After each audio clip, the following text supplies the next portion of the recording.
Good morning.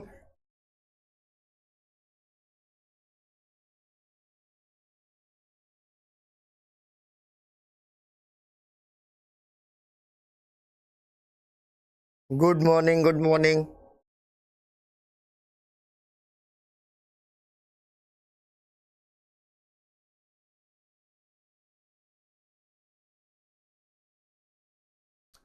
Good morning बेटा, good morning, good morning.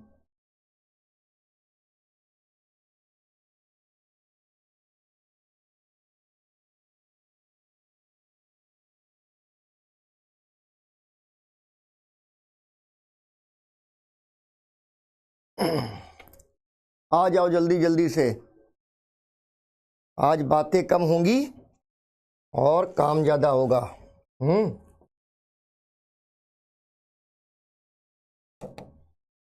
Okay, आओ फिर शुरू करें अपनी अंताक्षरी। कल हमने बात की 1937 इलेक्शंस की। बिल्कुल बढ़िया, एकदम चकाचक। सबका प्रणाम, सबका गुड मॉर्निंग, सुप्रभात, सब स्वीकार है। आज एकदम फोकस करके पढ़ाई करो और शुरू करें बातचीत की। कल हमने 1937 का जो है चुनाव देख लिया। कांग्रेस के अंदर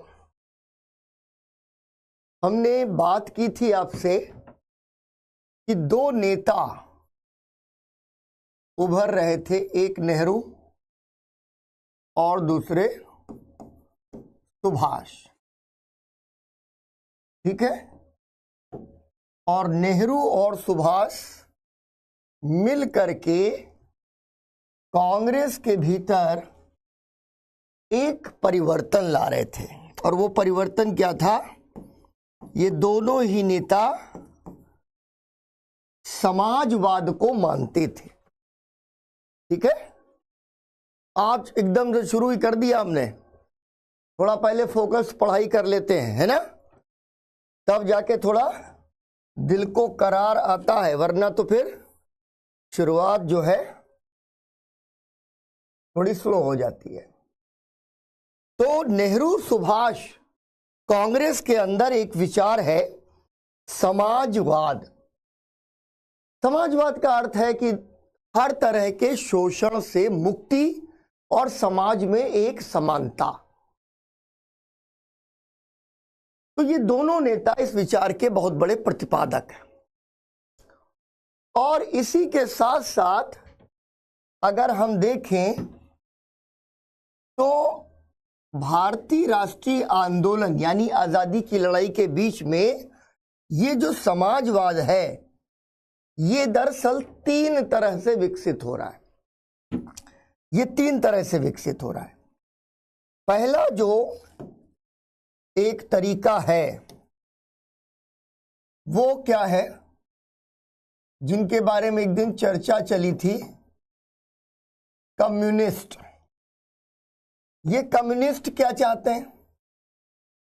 कम्युनिस्ट चाहते हैं कि हम एक सशस्त्र क्रांति करेंगे। ठीक है, सशस्त्र क्रांति करेंगे, यानी हथियार के बल पर हम क्रांति लाएंगे। कैसी क्रांति लाएंगे? रूसी क्रांति की तरह हम क्रांति कर देंगे। ठीक है, ये कम्युनिस्ट समझ रहे हैं। और फिर ये कम्युनिस्ट पार्टी की स्थापना करते हैं। ठीक है ना। तो पहला तो ये समाजवाद की एक धारा, जो धारा सीधे सीधे क्रांति करना चाहती है रूसी मॉडल की तर्ज पर। एक दूसरी धारा है जो कांग्रेस के भीतर विकसित हो रही है। ठीक है, कांग्रेस के अंदर की धारा है। और इस धारा में अगर हम कहें तो इस धारा के दो प्रकार हैं। एक कौन सा प्रकार है? पहला प्रकार तो है नेहरू सुभाष, जिनकी अभी हमने बात की, नेहरू और सुभाष। ठीक, अपनी विचारधारा में नेहरू और सुभाष समाजवादी हैं, लेकिन सशस्त्र क्रांति के पक्ष में नहीं है, गांधी के पक्ष में है, यानी अहिंसा के पक्ष में है। रूसी क्रांति की तरह कोई क्रांति नहीं करना चाहते हैं, ठीक है, रूसी क्रांति की तरह कोई क्रांति नहीं करना चाहते हैं, बल्कि भारत का स्वतंत्रता संघर्ष अहिंसक रूप से जैसे लड़ा जा रहा है उसी में कंट्रीब्यूट करना चाहते हैं। ठीक है, तो एक तो क्या हो गया कि नेहरू सुभाष की जोड़ी हो गई, दूसरे इनका हिंसा में विश्वास नहीं है। ठीक है, और जो है किसी अन्य क्रांति से प्रेरित तो हो सकते हैं, लेकिन उसकी तरह क्रांति करने का इनका कोई सपना नहीं है। ठीक है, कि वो भारत में नहीं चलेगी। लेकिन सबसे बड़ी बात है कि ये कांग्रेस का अभिन्न अंग है। अभिन्न का मतलब कि कांग्रेस से बिल्कुल अलग नहीं है, लेकिन एक धारा जो कांग्रेस के अंदर की धारा ही है, लेकिन एक अलग छोटे से दल का निर्माण कर लेती है, और वो है कांग्रेस समाजवादी पार्टी। ठीक है ना, कांग्रेस सोशलिस्ट पार्टी, ये है कांग्रेस में, लेकिन इन्होंने अपना एक छोटा सा दबाव समूह बना लिया है। दबाव समूह क्या होता है? जो अलग ना हो, लेकिन कांग्रेस के अंदर एक दबाव बनाए, और वो दबाव किस चीज का होगा? समाजवाद का। इसके कुछ नेता हैं, आचार्य नरेंद्र देव, जयप्रकाश नारायण, ठीक है, मीनू मसानी, राम मनोहर लोहिया। तो ये तीन धाराएं अंदर विकसित हो रही हैं। आगे की कहानी बढ़ेगी नेहरू सुभाष से, लेकिन एक जरा सा हमें खाका खींच लेना चाहिए। कल जहां तक बात की थी उसके आगे आज हम एक हेडिंग जिस पर बात करने जा रहे हैं, ठीक है, समाजवादी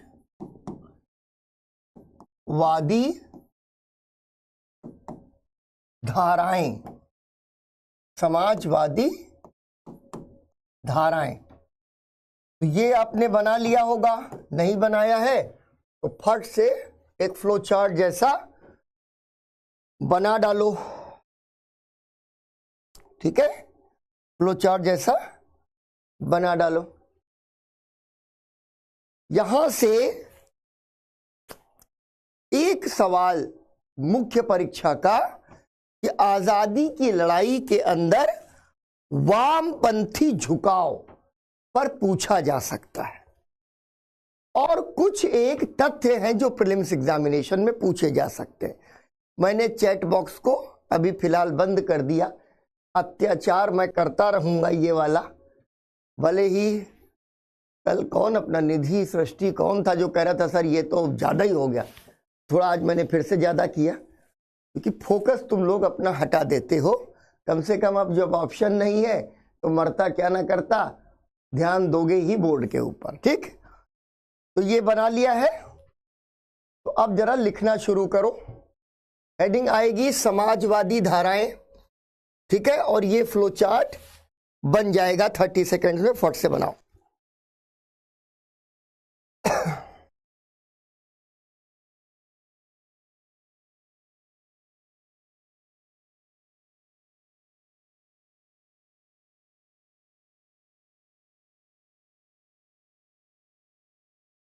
ठीक, तुम लोग बना लेते हो जल्दी जल्दी से साथ में ही, इसलिए पहला पॉइंट लिखो। पहला पॉइंट, 1917 की रूसी क्रांति 1917 की रूसी क्रांति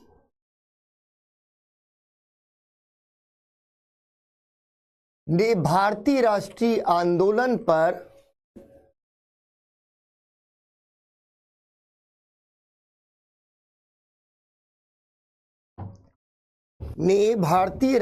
आंदोलन पर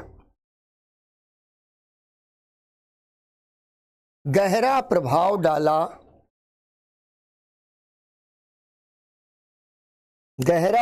डाला।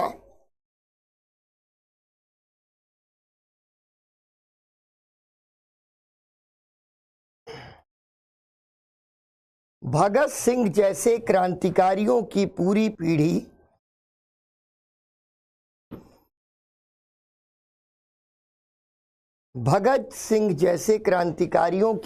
पीढ़ी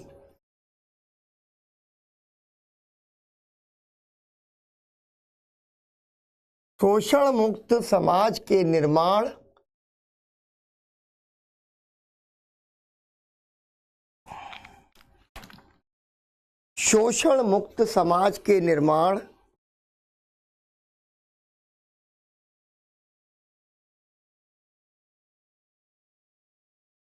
यानी समाजवाद से प्रेरित थी।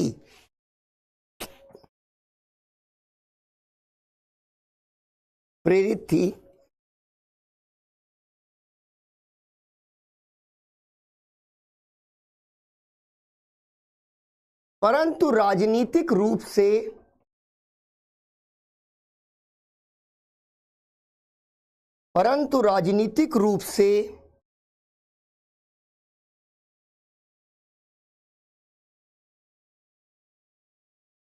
समाजवाद की तीन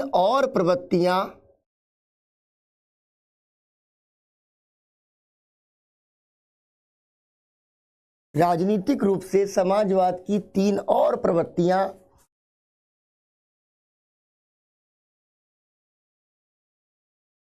तेजी से विकसित हो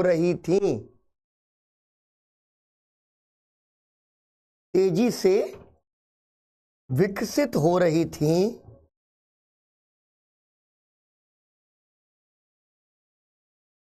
अगला point,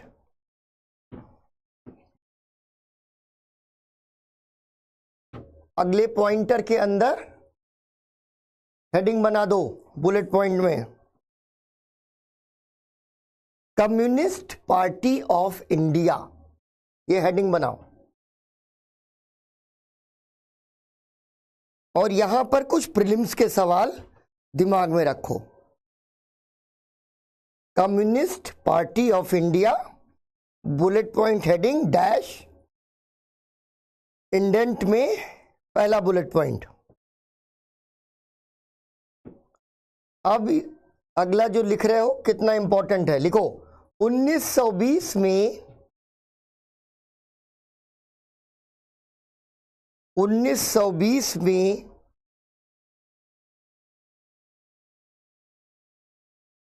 M.N. Roy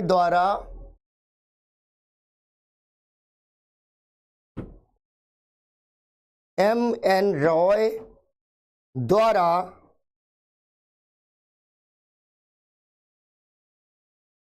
Tashkent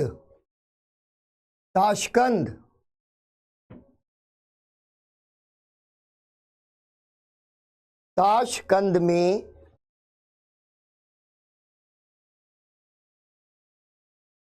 communist party की स्थापना का प्रयास। कम्युनिस्ट पार्टी की स्थापना का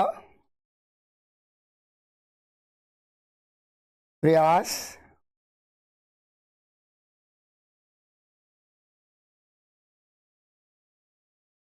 अगला पॉइंट, अब ये तो हो गया विदेश। अगला पॉइंट देश में 1925 में 1925 में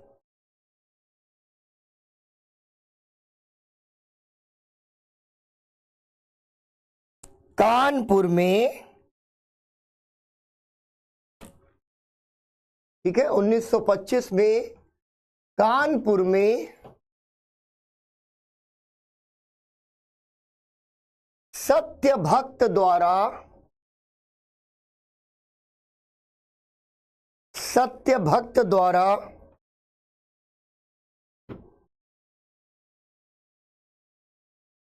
कम्युनिस्ट पार्टी ऑफ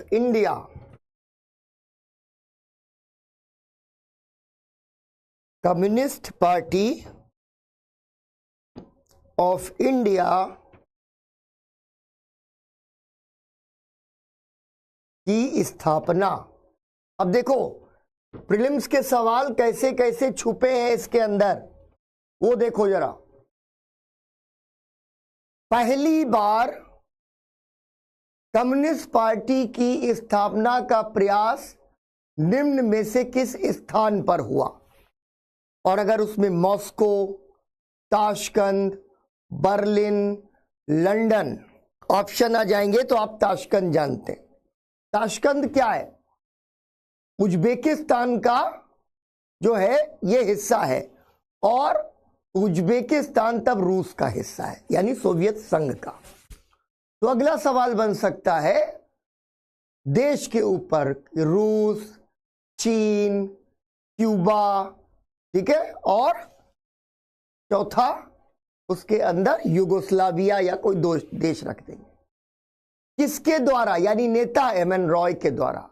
यही बात आपकी कम्युनिस्ट पार्टी ऑफ इंडिया 1925 पर आती है। कहां स्थापना हुई? कानपुर। किसने की? सत्यभक्त। कब की? 1925। ऐसे याद रखना। फिर लिखो अगला पॉइंट। 1935 में 1935 में पी.सी. जोशी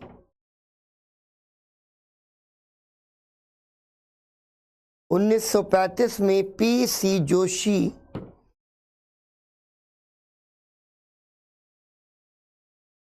ने कम्युनिस्ट पार्टी को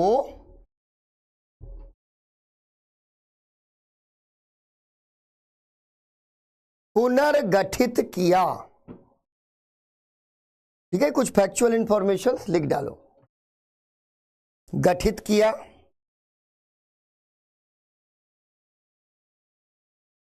वे नेशनल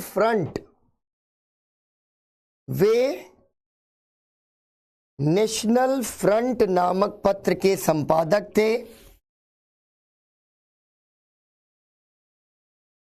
नेशनल फ्रंट नामक पत्र के संपादक थे।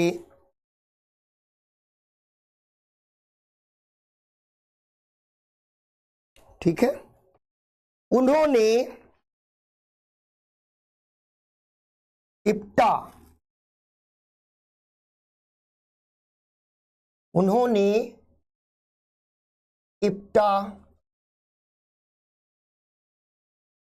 ठीक है, सब 36 में है। उन्होंने इप्टा, इसके ब्रैकेट में लिखना इंडियन पीपुल्स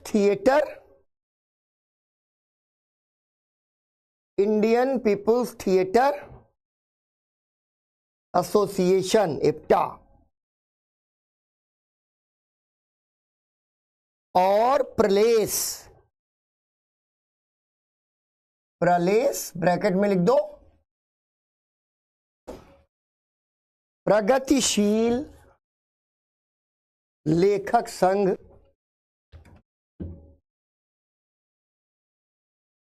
आदि की स्थापना की।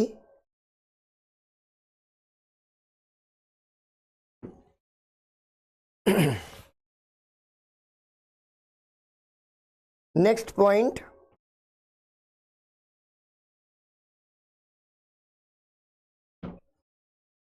कम्युनिस्टों ने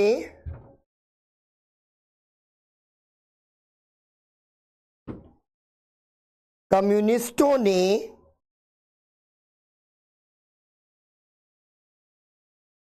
श्रमिक संघों यानी लेबर यूनियन है ना,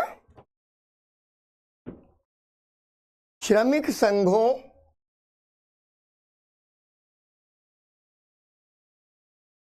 का निर्माण किया,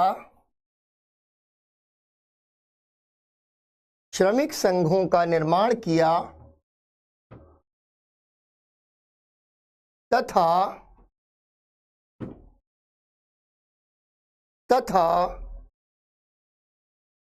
किसान तथा मजदूर आंदोलन तथा किसान व मजदूर आंदोलन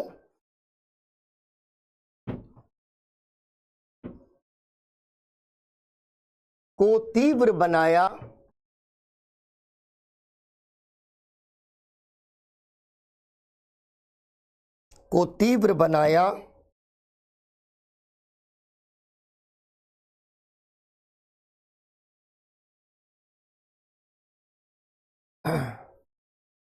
परंतु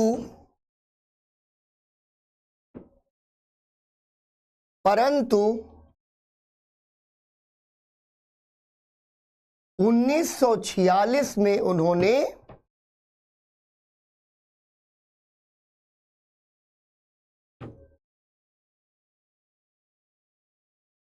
1946 में उन्होंने जन युद्ध की नीति अपना ली। बस इतना लिख लो।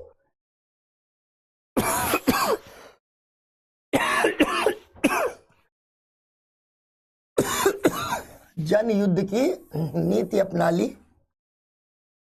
अब बेटा ऐसा करो, प्रीलिम्स के दृष्टिकोण से ये अपने पेज में एक बॉक्स बना लो, तीन चार छोटे छोटे फैक्ट लिख डालो। ठीक है, एक बॉक्स बना के 3-4 फैक्ट लिख डालो, जिससे सवाल पूछे जाने की संभावना बहुत ज्यादा होती है। ठीक है,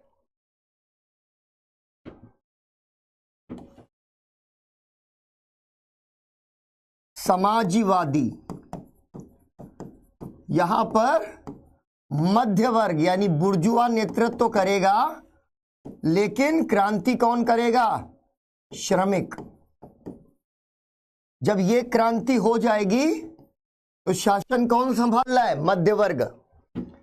लेकिन ये श्रमिक जो है बहुत दिनों तक मध्य वर्ग को सत्ता में नहीं रहने देगा।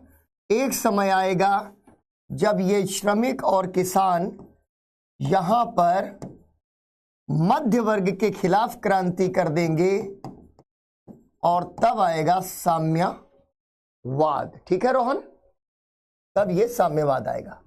तीन छोटे छोटे इनके आंदोलन लिख लो जो प्रीलिम्स में पूछे जा सकते हैं।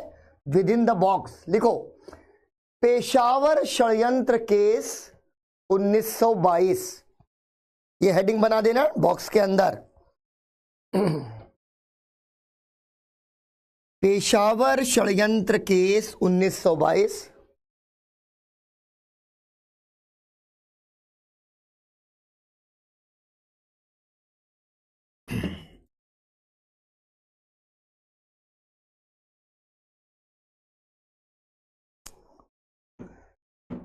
लिखो पॉइंटर, पहला कम्युनिस्ट षड्यंत्र केस,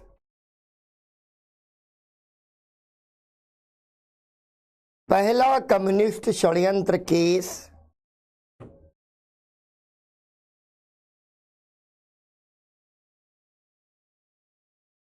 दूसरा लिखो कानपुर षड्यंत्र केस 1924। उसका पहले वाले का इतना महत्व है। कानपुर षड्यंत्र केस 1924।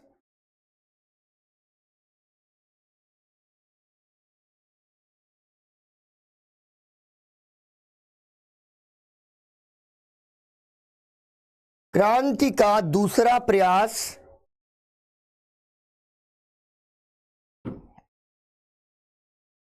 क्रांति का दूसरा प्रयास जिसमें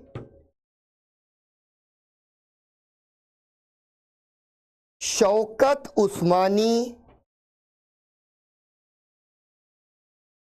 जिसमें शौकत उस्मानी,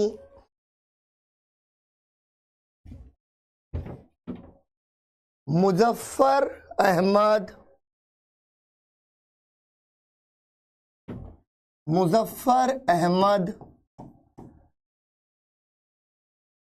एस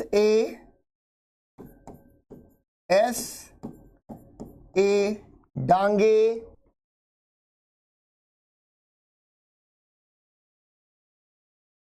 आदि गिरफ्तार हुए।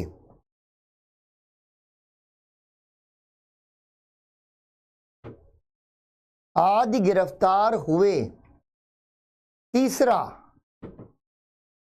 क्योंकि इसमें अभी के हिसाब से मुझे लगता है कि क्रम बनाए जा सकते हैं, लेकिन बहुत डिटेल में सवाल अभी पूछा कम्युनिस्ट आंदोलन से नहीं जाएगा, जैसा हम लोगों का अंदाजा है। ठीक है, लिखो। तीसरा, मेरठ षड्यंत्र केस।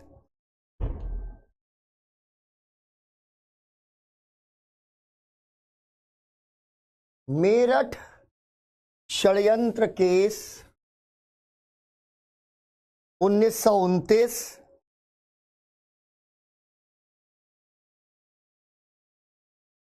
मेरठ षड्यंत्र केस 1929, पहला पॉइंट। श्रमिक विद्रोह का प्रयास,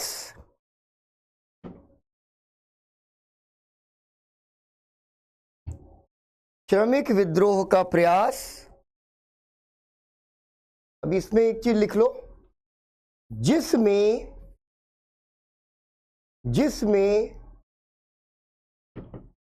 डांगे सहित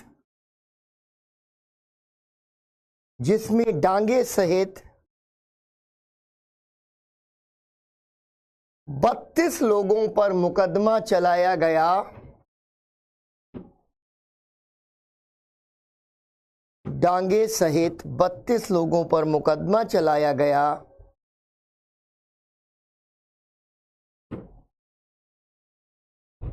जिसमें दो विदेशी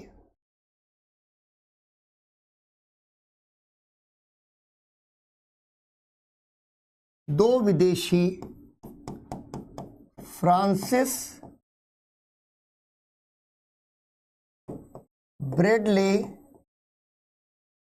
ब्रैडले और एक और कौन थे, फिलिप स्प्रेट शामिल थे। यहां से एक सवाल बन सकता है कि पहली बार जो ब्रिटिश कम्युनिस्ट पार्टी के लोग हैं वो खुद ही अपनी सरकार के खिलाफ कम्युनिस्टों का यहां साथ देने आ गए। ठीक है, तो फ्रांसिस ब्रैडले और फिलिप स्प्रेट भी शामिल थे।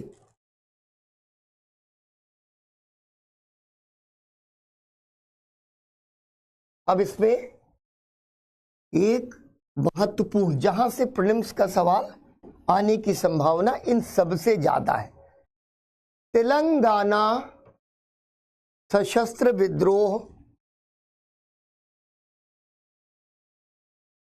तेलंगाना सशस्त्र विद्रोह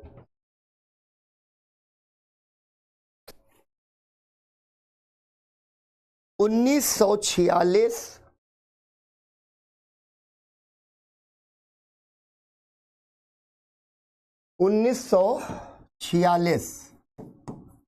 यहां से सवाल आ जाएगा, वेट्टी चक्री उदयन क्या है?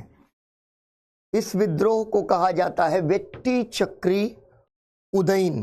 ठीक है, और जो वेट्टी है वो वहां पर जजमानी प्रथा है। तुमने कभी सुना है पंडित जी को कहते हुए, लाओ जजमान अब यहां पर 10 रुपया रखो?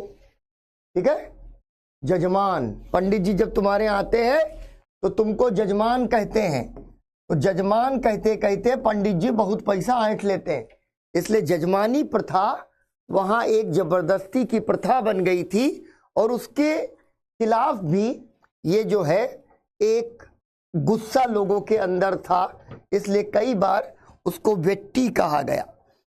दूसरी चीज थी भगेला, ठीक है, भगेला। तेलंगाना के इलाके में जो बेगार की प्रथा थी वो भगेला कहलाती थी। इसलिए मैंने कहा क्योंकि वेट्टी चक्री उदयन भी पूछ सकते हैं और भगेला भी पूछ सकते हैं। तो पहला पॉइंट, इसे वेट्टी चक्री उदयन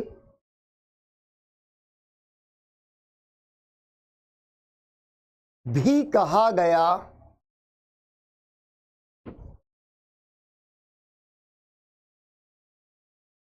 वेट्टी चक्री उदयन भी कहा गया।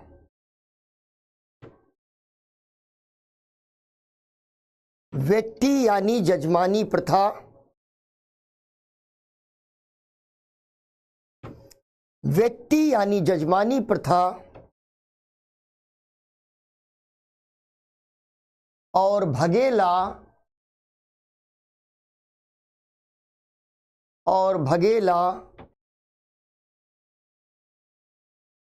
भगेला है रोज का काम। उमा, भगेला रोज का काम है या जो है वेट्टी रोज का काम है? कह रही है हमारा रोज का काम है सर। और भगेला यानी बेगारी प्रथा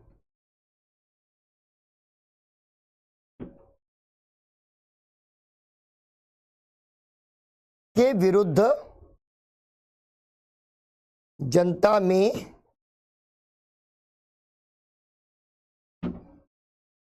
गुस्सा था।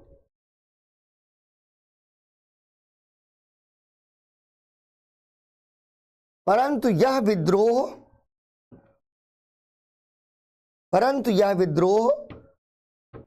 मूल रूप से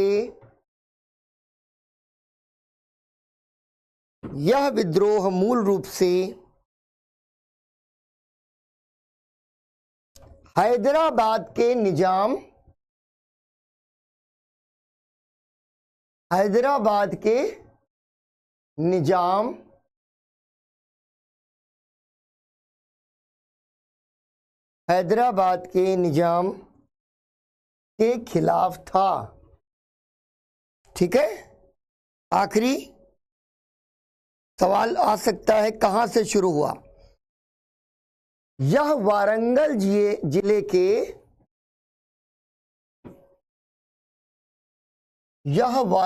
जिले के कडावेरी, ये वो है कडावेरी गांव से शुरू हुआ। अब देखो ये दूसरी चीज पर आ जाओ, ज्यादा नहीं उसमें कुछ है, और दूसरी हेडिंग बना लो, कांग्रेस सोशलिस्ट पार्टी। ठीक है, जैसे कम्युनिस्ट पार्टी बनाया था वैसे ही कांग्रेस सोशलिस्ट पार्टी बना लो। एक दो खाली फैक्ट इसमें रहेंगे।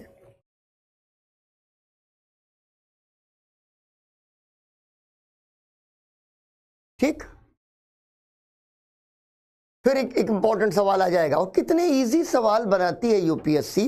मैं तुम लोगों से कहता हूं कि प्रीलिम्स निकालना केवल क्वेश्चन को पकड़ने के लिए, जैसे मछली को पकड़ने के लिए हुक की जरूरत होती है, वैसे ही तुमको क्वेश्चन पकड़ने के लिए बस एक हुक की जरूरत है। लिखो, फिर बताऊं कि कैसे सवाल आ जाएगा और कठिन लगने लगेगा। देखो पहला पॉइंट, 1934 में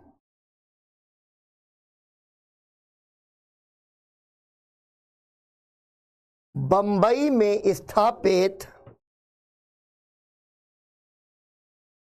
1934 में बंबई में स्थापित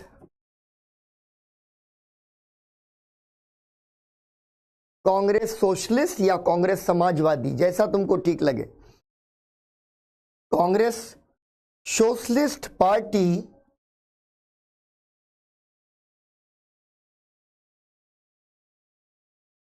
कांग्रेस के भीतर कांग्रेस के भीतर एक दबाव समूह थी, दबाव समूह, प्रेशर ग्रुप। कांग्रेस के भीतर एक दबाव समूह थी। अगला पॉइंट,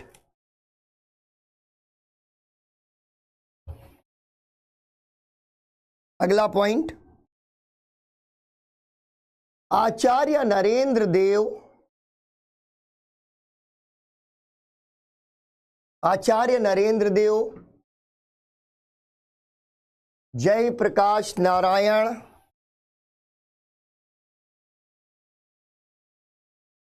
मीनू मसानी, मीनू मसानी, और राम मनोहर लोहिया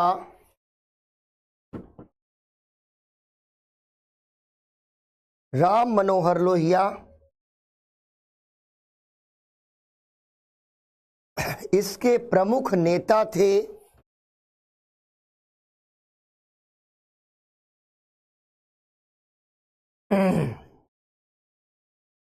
हालांकि यह सभी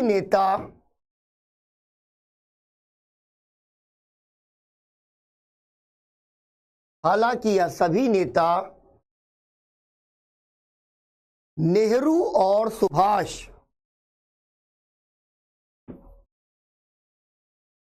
यह सभी नेता नेहरू और सुभाष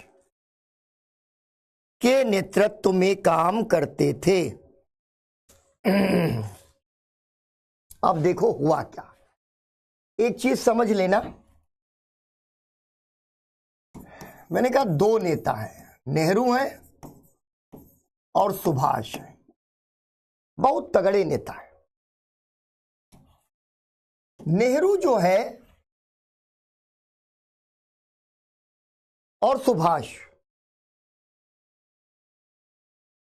इन दोनों के काम करने के तरीके में थोड़ा सा फर्क है। जैसे मान लो तुम हमसे कहो कि सर हमारी मांग है कि आज से कमेंट बॉक्स ऑफ नहीं होगा, बॉक्स बंद। अरे बॉक्स तो बंद करना था यार, बॉक्स तो तब बंद करना था जब कम्युनिस्ट पार्टी वाले आंदोलन खत्म हो गए थे तेलंगाना। तो अगर तुम लोग ये मांग कर दो कि सर ये बहुत रोज रोज का बॉक्स बंद करना जो है हमको बहुत ही बुरा लगता है, हमारा अपमान हो जाता है, हमारे सेल्फ रिस्पेक्ट को ठेस पहुंचती है, सर अब से आप जो है वो मत करिएगा बॉक्स को बंद, ये हमारी मांग है।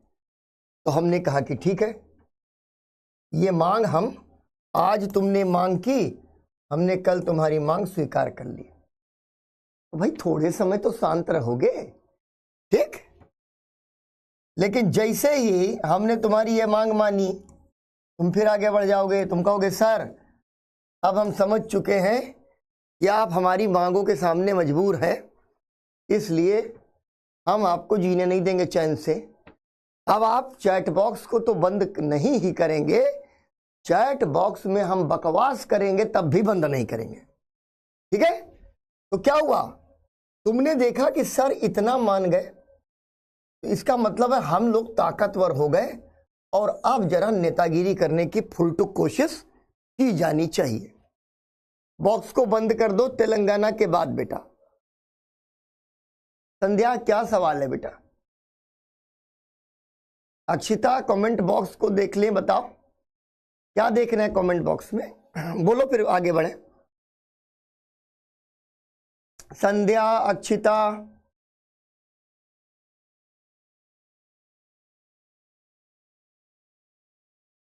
ले आ गई मांग, चैट बॉक्स मत बंद करिए प्लीज। अब सर ब्लॉक करेंगे, ये राघव समझदार है, अब क्या ही ब्लॉक करेंगे यार। और 6-7 क्लासेस बढ़िया बढ़िया कट जाएं। चांदनी जमीन और आसमान का अंतर है, ठीक है? विकांक्षा देखो एकदम ये नेता बनेगी। कह रही सर आप बहुत अच्छे हैं लेकिन कमेंट मत बंद करिए। जल्दी जल्दी। संध्या और अक्षिता क्या पूछ रहे थे तुम लोग?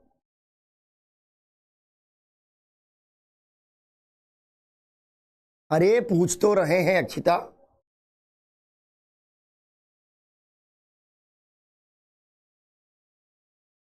क्योंकि कांग्रेस ने संध्या पूरे आंदोलन का न सिर्फ नेतृत्व किया बल्कि हर दूसरी पॉलिटिकल पार्टी को, ठीक है, हर दूसरी पॉलिटिकल पार्टी को उसने इन्फ्लुएंस किया। ठीक है ना, इन्फ्लुएंस किया। अर्चना तुम भी पूछो। गुड मॉर्निंग नहीं बोल पाते हो, ठीक। जैसे सोशलिस्ट पार्टी सबके सब गांधीवादी हैं। क्रांतिकारी आंदोलन के लोग गांधी जी का बहुत सम्मान करते हैं। भगत सिंह एक लेख लिखते हैं, उस लेख में वो कहते हैं कि मुझे जवाहरलाल नेहरू भविष्य के नेता दिखाई देते हैं अपने, और युवाओं से अपील करते हैं कि नेहरू को नेता मानो। ये सब कौन है? कांग्रेस। ठीक है। अब बच्चे आजाद करने में मदद की, फिर भी बीजेपी की सरकार है, वो कहानी एकदम अलग है। संध्या का डाउट कहां पर है, देख तो लिया।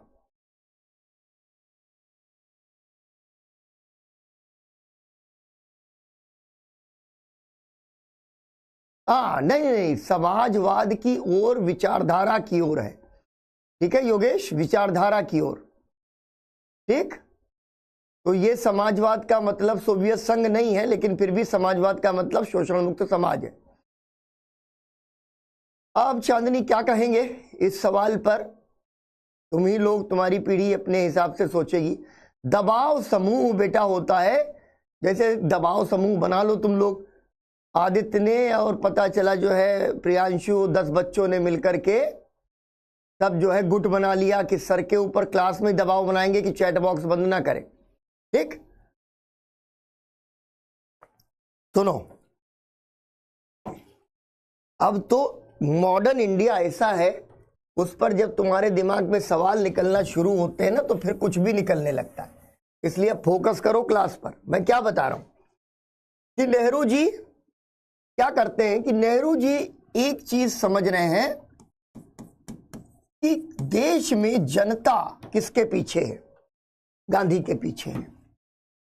और सुभाष चंद्र बोस भी समझ रहे हैं कि जनता गांधी जी के पीछे है। ये दोनों लोग उनके करीब हैं और दोनों के अपने गांधी जी से मतभेद भी हैं, और गांधी जी इस चीज को रिकॉग्नाइज भी करते हैं। कैसे? 1929, 1936, 1937, इन 3 सालों में कांग्रेस के अध्यक्ष बनते हैं नेहरू। फिर गांधी जी कहते हैं कि अब भाई सुभाष जो है उनको प्रेसिडेंट बनना चाहिए, और गांधी जी सुभाष चंद्र बोस को 1938 में प्रेसिडेंट बनने को कहते हैं।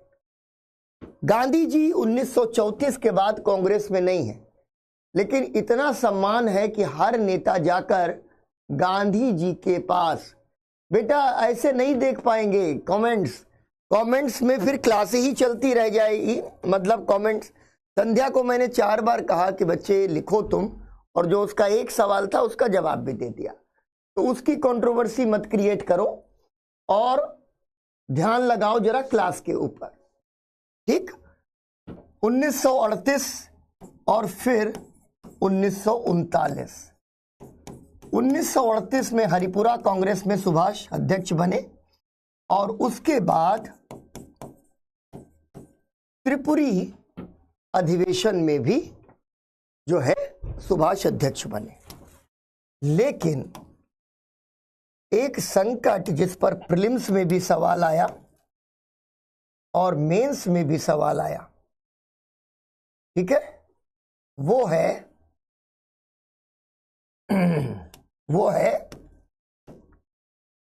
त्रिपुरी संकट। यहां एक संकट उभरा और उसको कहा जाने लगा त्रिपुरी संकट। और यूपीएससी ने यहां से सवाल पूछा है। अब एक बार पूछा है तो इसका ये बिल्कुल मतलब नहीं है कि बार बार पूछेगी। अब तो हमको लगता 20, 25, 30 साल त्रिपुरी संकट पर सवाल नहीं पूछेगी। क्या पूछ रहे हैं बताओ? बेगारी प्रथा क्या है? अच्छा, ऐसे छोटे सवाल, बेगार करवा दे। मुझे मान लो मैं ये कहूं कि कोई तुमको कहे कि भाई मेरे बच्चे को ट्यूशन पढ़ा दो, आज के समय में उसको बताता हूं, तो तुम कहो कि हम रोज 1 घंटा ट्यूशन पढ़ाएंगे और हम 1000 रुपया लेंगे। 1000 रुपया में 1 घंटा ट्यूशन पढ़ाओगे, ये तुम काम कर रहे हो, जिसका तुमको किराया मिल रहा है, जिसका तुमको भुगतान किया जा रहा है। लेकिन पता चला अंकल जी जो है और आंटी जी बहुत ही चंट चतुर और चालाक हैं। तो उन्होंने देखा कि भाई ये लड़का या लड़की मेहनत से पढ़ा रहा है, अच्छे से पढ़ा रहा है, सीधा लग रहा है, तो क्या करेंगे? क्या करेंगे? पता चला छोटे भाई बहनों को भी ले आए। ए बेटा तुम भी बैठ जाया करो, अरे बिटकुन तुम भी यहीं पे अपना टेबल लेबल याद कर लिया करो, नहीं होगा तो दीदी से पूछ लेना। अब दीदी को पैसा दिया जा रहा है एक बच्चा पढ़ाने का, दीदी की खोपड़ी पे लाद दिया गया है 2 और बच्चा, तो जो 2 और बच्चा लाद दिया गया वो बेकार है। यानी जिस श्रम का भुगतान नहीं किया गया हो वो बेकार है। ठीक? तो आजकल कहते भी ना, अरे सर बेकार है, बेकार करवाई जा रही है। सामंत प्रथा सामंतवाद से निकली है, जमींदार भूस्वामी वर्ग से। जब वर्ल्ड हिस्ट्री पढ़ोगे तब सामंत प्रथा बिल्कुल समझ में आएगी। ठीक है ना? सामंत प्रथा।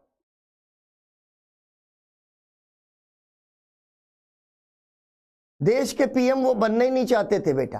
ठीक? देश के पीएम बनना नहीं चाहते थे। तो अब आओ त्रिपुरी संकट पर। अब यहां यही हेडिंग पड़ जाएगी, त्रिपुरी संकट। अब एक हेडिंग डालो, त्रिपुरी संकट लिखो। ये त्रिपुरी संकट निकला कहां से? यहीं से निकल के आया, समाजवाद समाजवाद समाजवाद। और ये जो समाजवाद है अभी उसी को कहते हैं, आजकल तुम लोग सुनते होगे ना सर वाम पंथ है, वाम पंथ है और दक्षिण पंथ है। दक्षिण पंथ। फ्रांस में जब क्रांति हुई तो वहां पर अलग अलग 2 गुटों के लोग 2 तरफ बैठ गए। दाहिनी तरफ वो लोग बैठे जो थोड़े राजशाही के समर्थक थे या जनता के हाथ में पूरी तरह सत्ता देने के पक्ष में नहीं थे। बाईं तरफ वो लोग बैठे जो जनता के हाथ में पूरी तरह सत्ता देना चाहते थे। तो बाएं और दाहिने बेचारे हाथ हुआ करते थे, लेकिन अब राजनीतिक पक्ष बन गए। वाम पंथ बनाम दक्षिण पंथ, इस पर अभी बात करेंगे। ठीक? लिखो पिछली हेडिंग के अंतर्गत, त्रिपुरी संकट के अंतर्गत लिखो, कांग्रेस के भीतर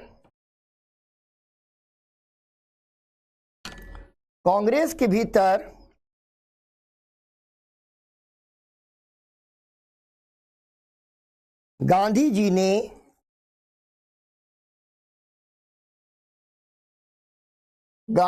ने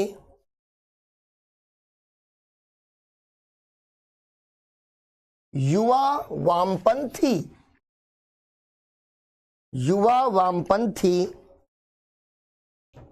ब्रैकेट में समाजवादी,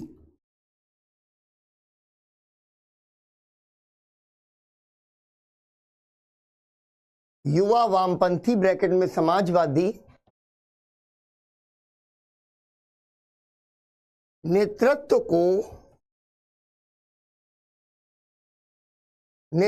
को प्रोत्साहित किया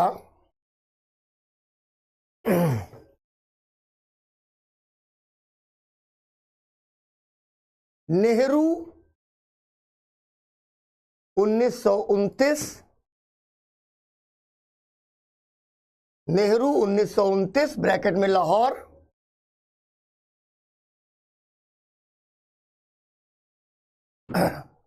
लाहौर 1936, 1936 ताजपुर,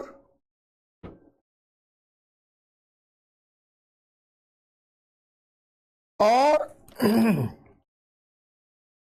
1936 के ही लखनऊ, 36 में 2 अधिवेशन करने पड़ गए थे, ठीक है। लखनऊ अधिवेशन में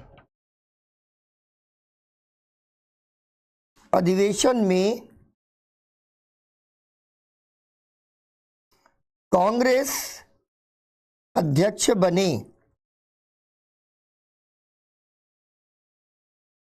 ठीक है, अध्यक्ष बने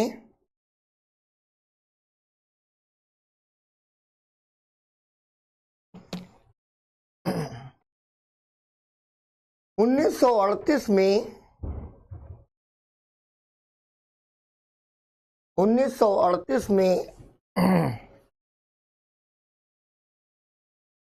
हरिपुरा अधिवेशन में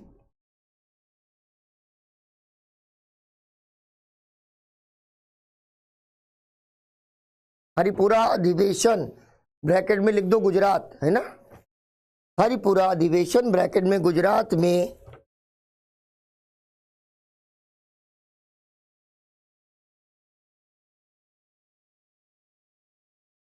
सुभाष चंद्र बोस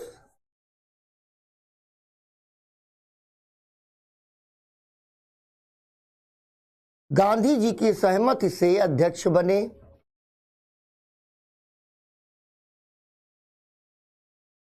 गांधी जी की सहमति से अध्यक्ष बने।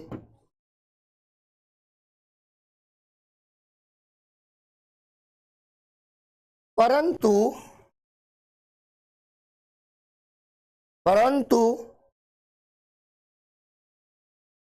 द्वितीय विश्व युद्ध की संभावनाओं को देखते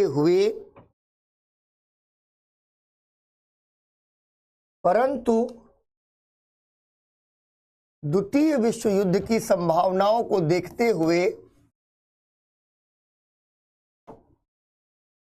यहां रणनीति पर बहस छिड़ गई।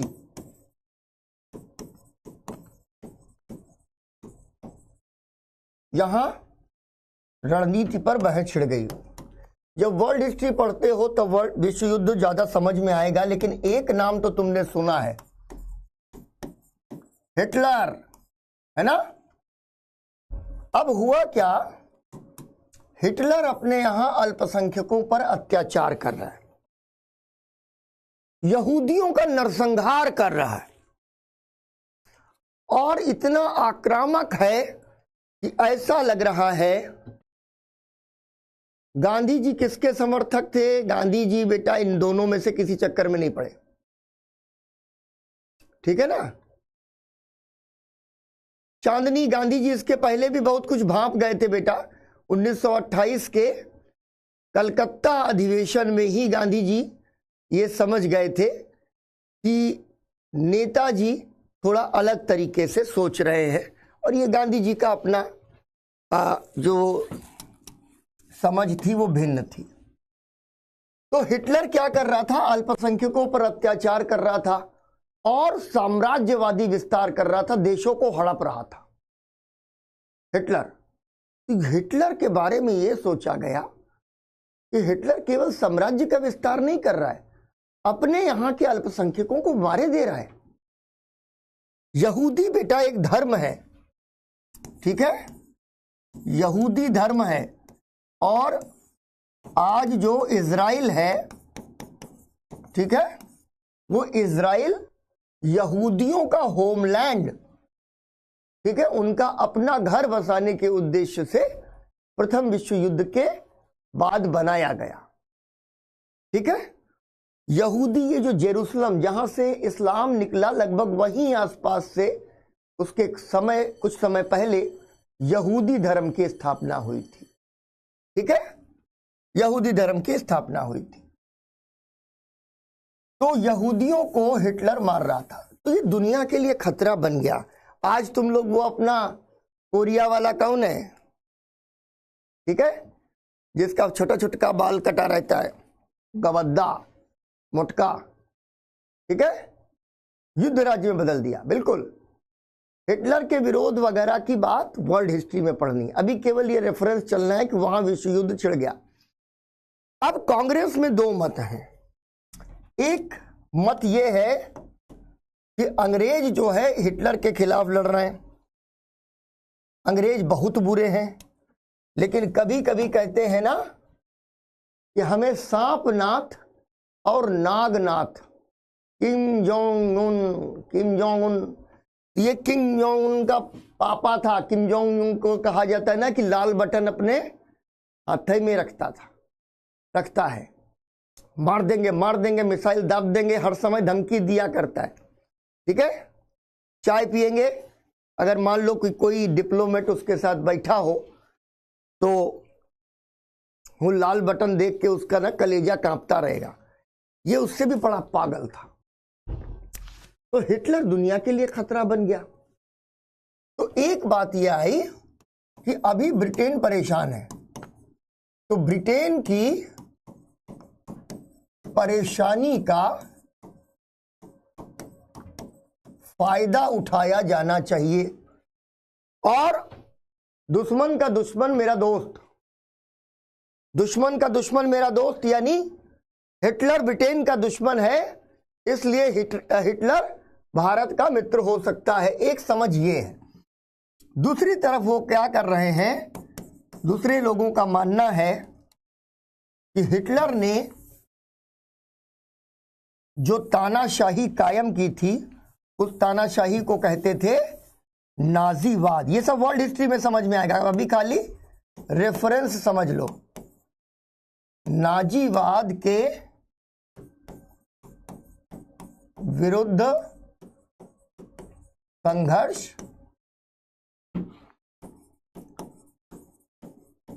मानवता की रक्षा के लिए है। इसलिए भाई ब्रिटेन को अभी परेशान हमें नहीं करना चाहिए। उसका एक और बड़ी वजह यह थी कि भारत ये भी देख रहा था कि हिटलर के साथ जापान भी आ रहा है धीरे धीरे, और जापान अगर भारत को गुलाम बना लेगा तो कम से कम ब्रिटेन वाले लोग लोकतंत्र तो लाते हैं, जापानी तो लोकतंत्र भी नहीं लाएंगे, तो और बुरी तरीके से भारत को गुलाम बनाया जाएगा। तो यह था कि नाजीवाद के विरुद्ध संघर्ष मानवता की रक्षा है, इसलिए इसका फायदा नहीं उठाया जाए।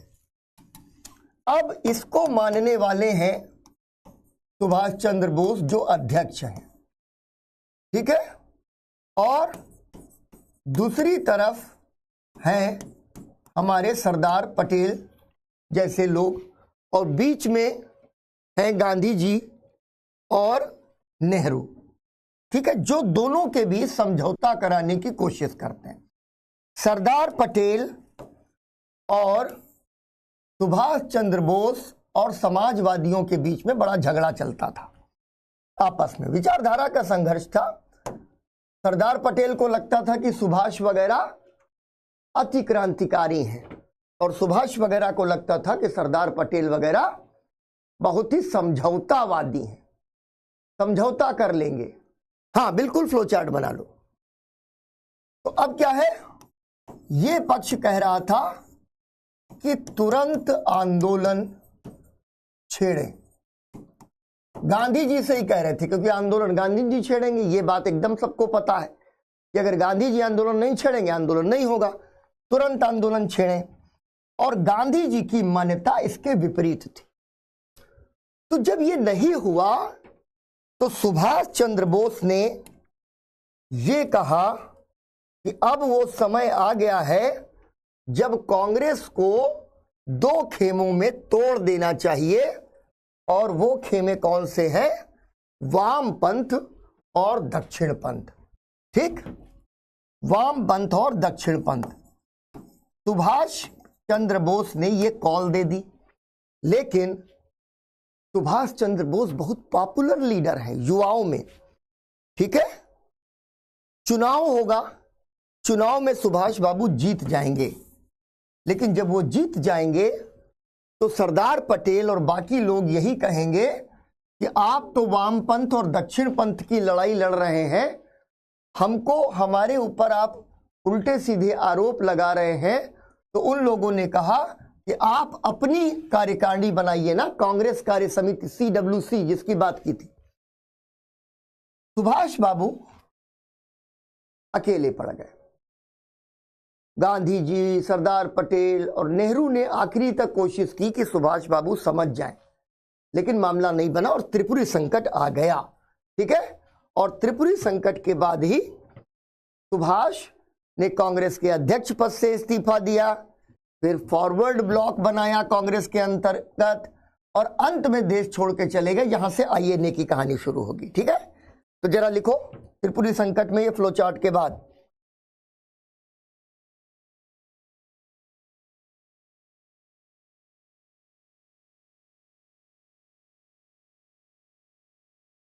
उन्नीस सौ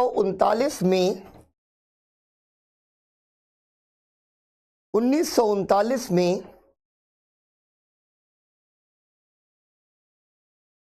कांग्रेस का अधिवेशन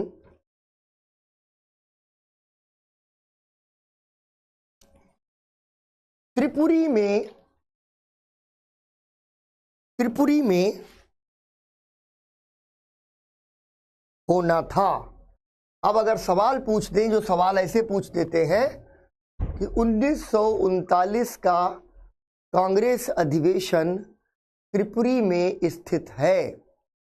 ठीक है, त्रिपुरी में आयोजित हुआ। त्रिपुरी कहाँ स्थित है? तो सब लोग कह दोगे त्रिपुरा में स्थित है, क्योंकि त्रिपुरा का ऑप्शन दे ही दिया जाएगा।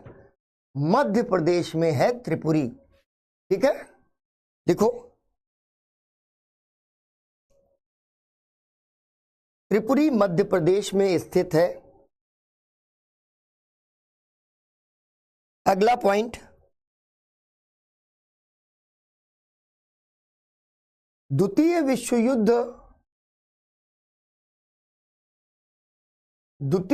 युद्ध की संभावना को देखते हुए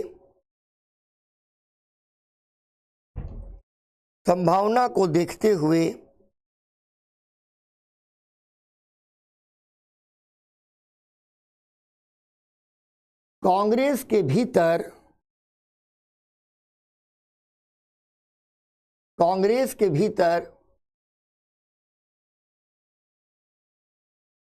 रणनीति पर बहस छिड़ गई।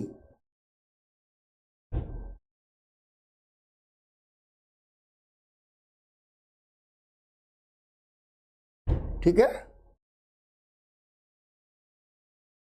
अभी लिखो तो चांदनी। पीछे की स्लाइड कौन सी? विशाखा, विकांक्षा, ये वाली। अभी इसको फिर से समझा देंगे, पहले लिखो। रणनीति को लेकर बहस छिड़ गई।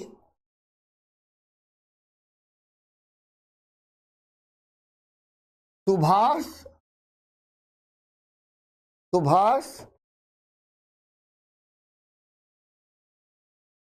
का मानना था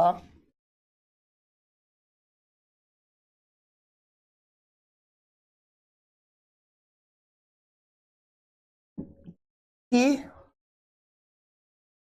ब्रिटेन की परेशानी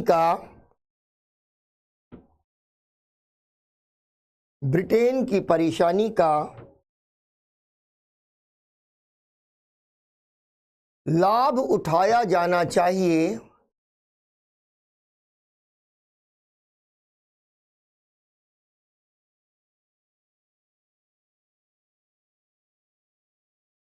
पैट्रस कमेटी नहीं बेटा, पंत कमेटी, पिहू पंत कमेटी।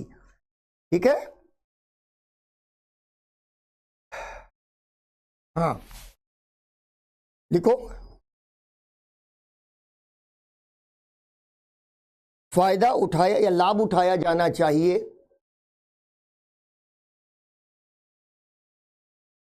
इसलिए गांधी जी को तुरंत आंदोलन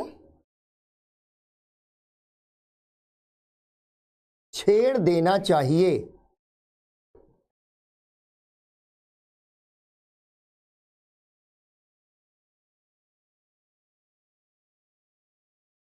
छेड़ देना चाहिए। अगला पॉइंट, जबकि दूसरी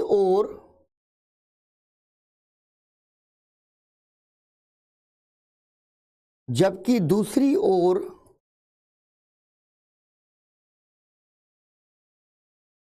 नेहरू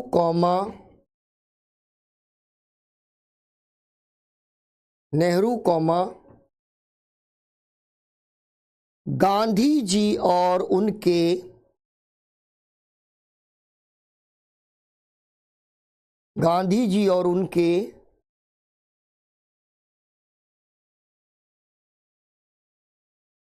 सहयोगी, ब्रैकेट में लिखो, सरदार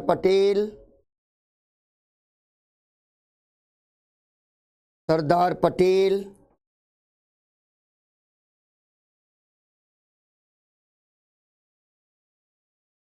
राजेंद्र प्रसाद आदि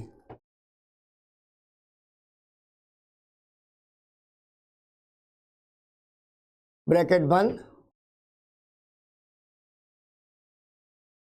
की राय इससे भिन्न थी।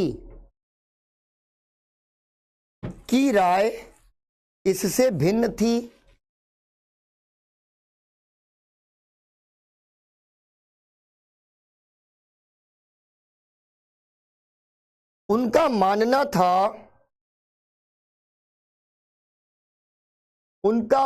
था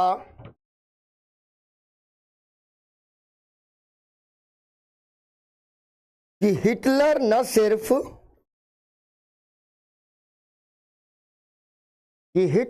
सिर्फ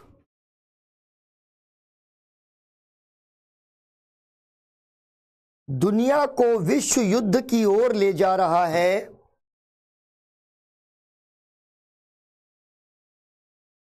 अभी बताएंगे चांदनी से मैंने कहा है ना, ठीक है, अभी रुक जाओ, ठीक।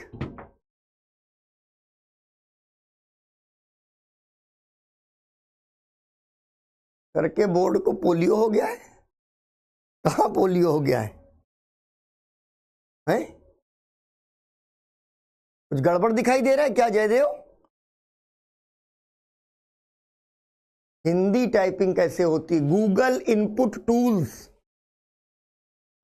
इनपुट टूल्स डाल दो बेटा, उसी से हिंदी में टाइपिंग कर पाओगे। भिन्न थी, अब लिखो। हाँ, उनका मानना था कि हिटलर न सिर्फ दुनिया को विश्व युद्ध की ओर ले जा रहा है बल्कि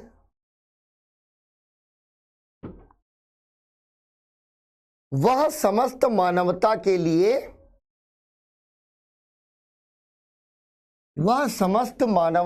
लिए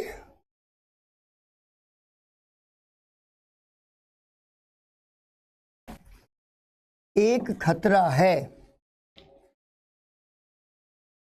समस्त मानवता के लिए एक खतरा है।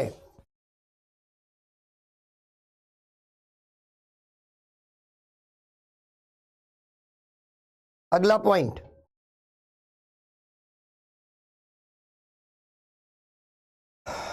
इस मतभेद की वजह से 1939 अध्यक्ष पद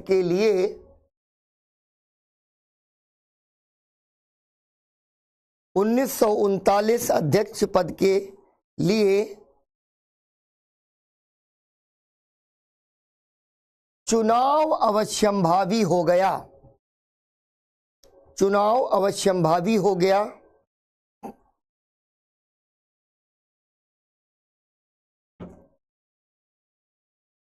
अगला पॉइंट, नेताजी, नेताजी अभी नहीं लिखो, नेताजी बाद में कहा जा रहा है उनको।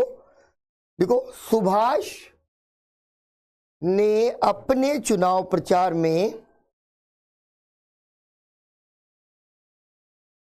सुभाष ने अपने चुनाव प्रचार में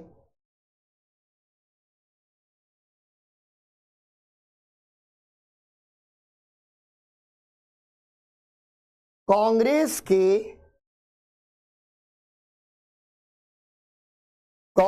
के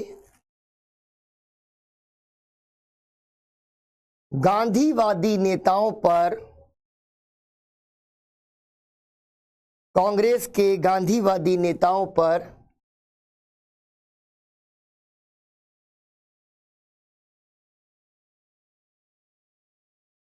अंग्रेजों से समझौते का आरोप लगाया।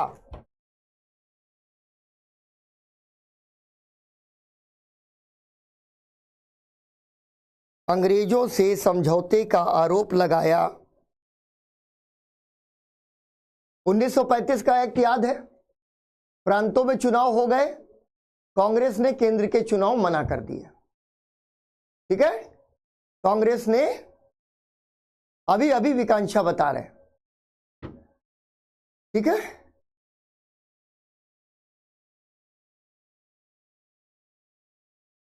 फिर तुम लोग आपस में बतलाने लगे कुछ, तो ठीक है, हिटलर का जन्म और ये सब बातें, विकांक्षा, ये सब सवाल सही, इधर उधर मत जाओ। ठीक है, लिखो,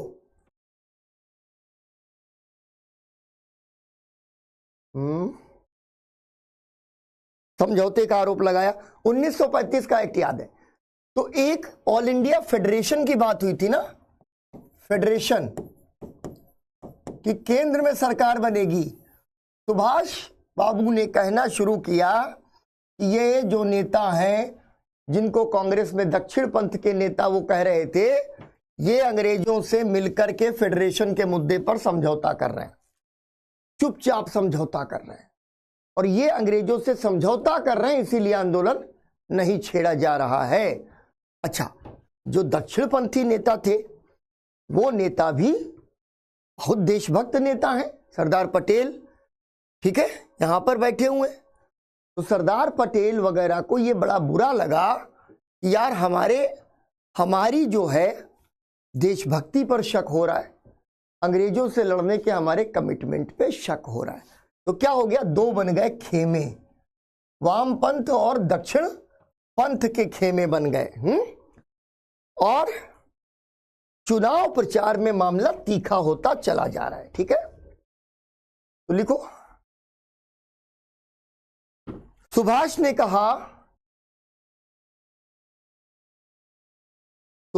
कहा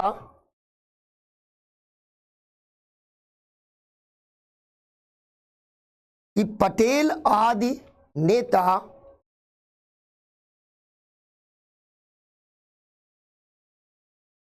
पटेल आदि नेता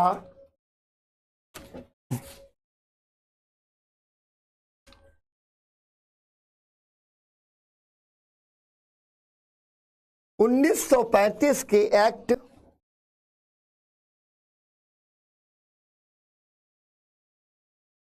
1935 के एक्ट में प्रस्तावित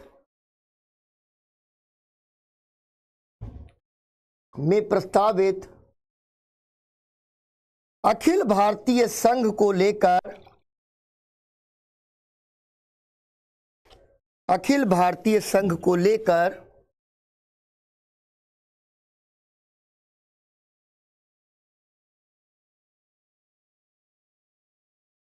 अंग्रेजों से बात कर रहे हैं। ठीक है, अंग्रेजों से बात कर रहे हैं। फिर लिखो अगला पॉइंट,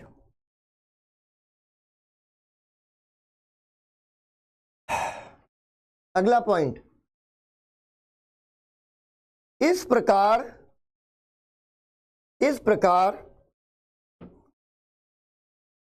कांग्रेस अध्यक्ष का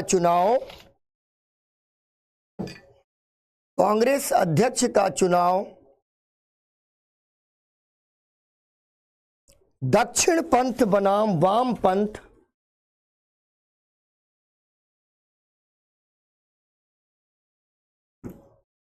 दक्षिण पंथ बनाम वाम पंथ का चुनाव होने लगा।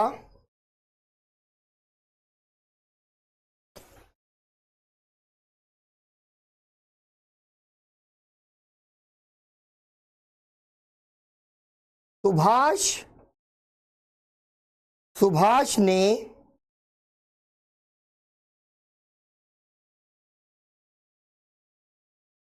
वामपंथियों से अपील की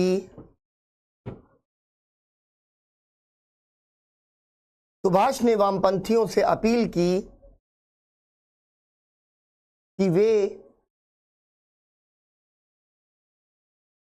एकजुट होकर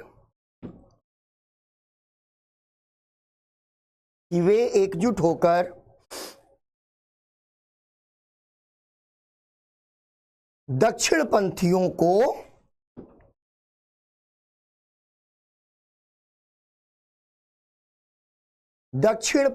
को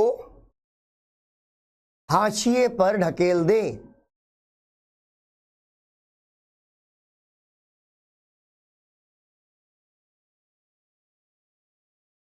ठीक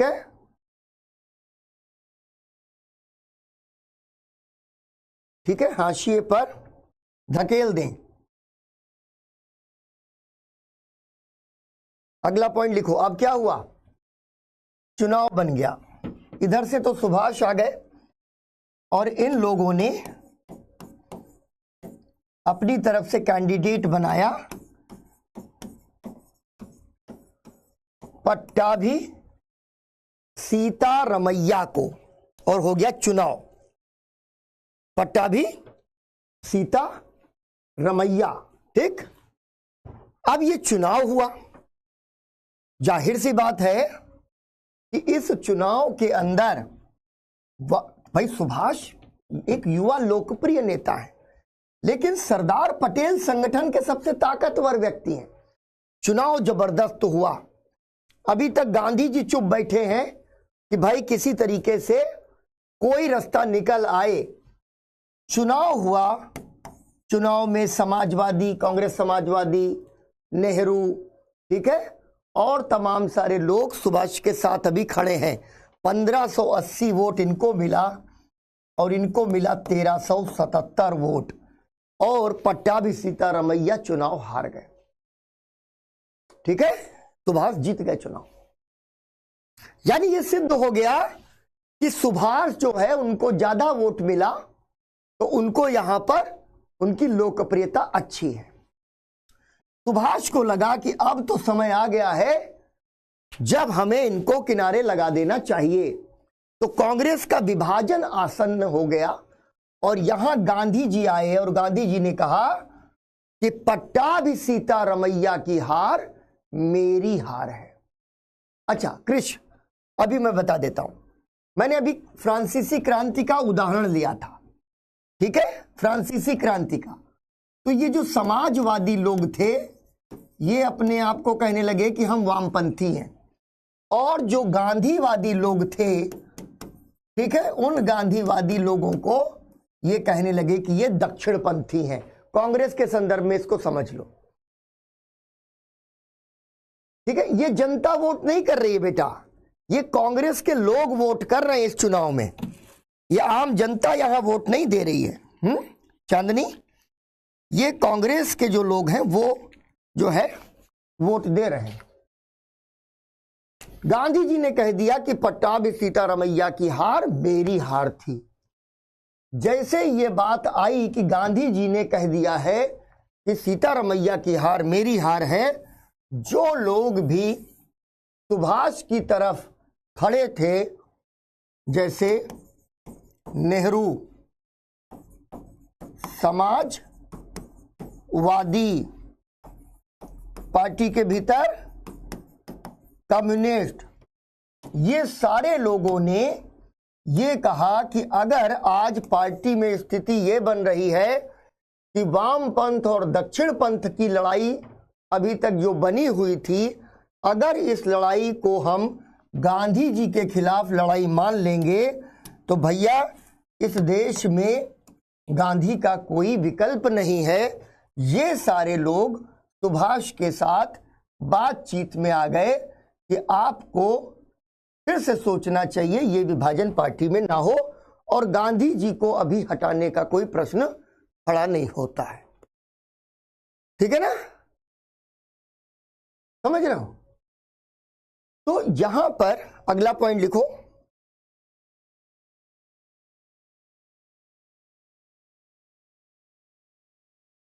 चुनाव में सुभाष चंद्र बोस को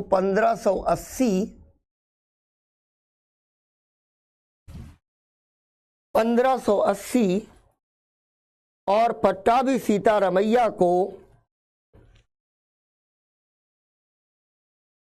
1377 वोट मिले।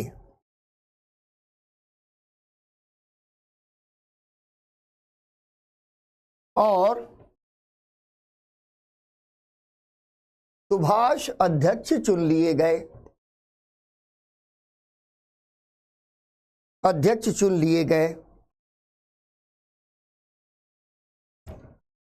अगला पॉइंट,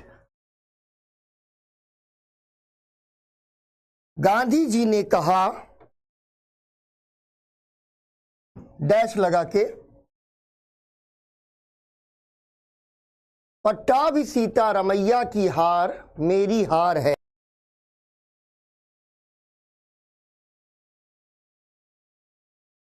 पट्टाभी सीतारमैया की हार मेरी हार है।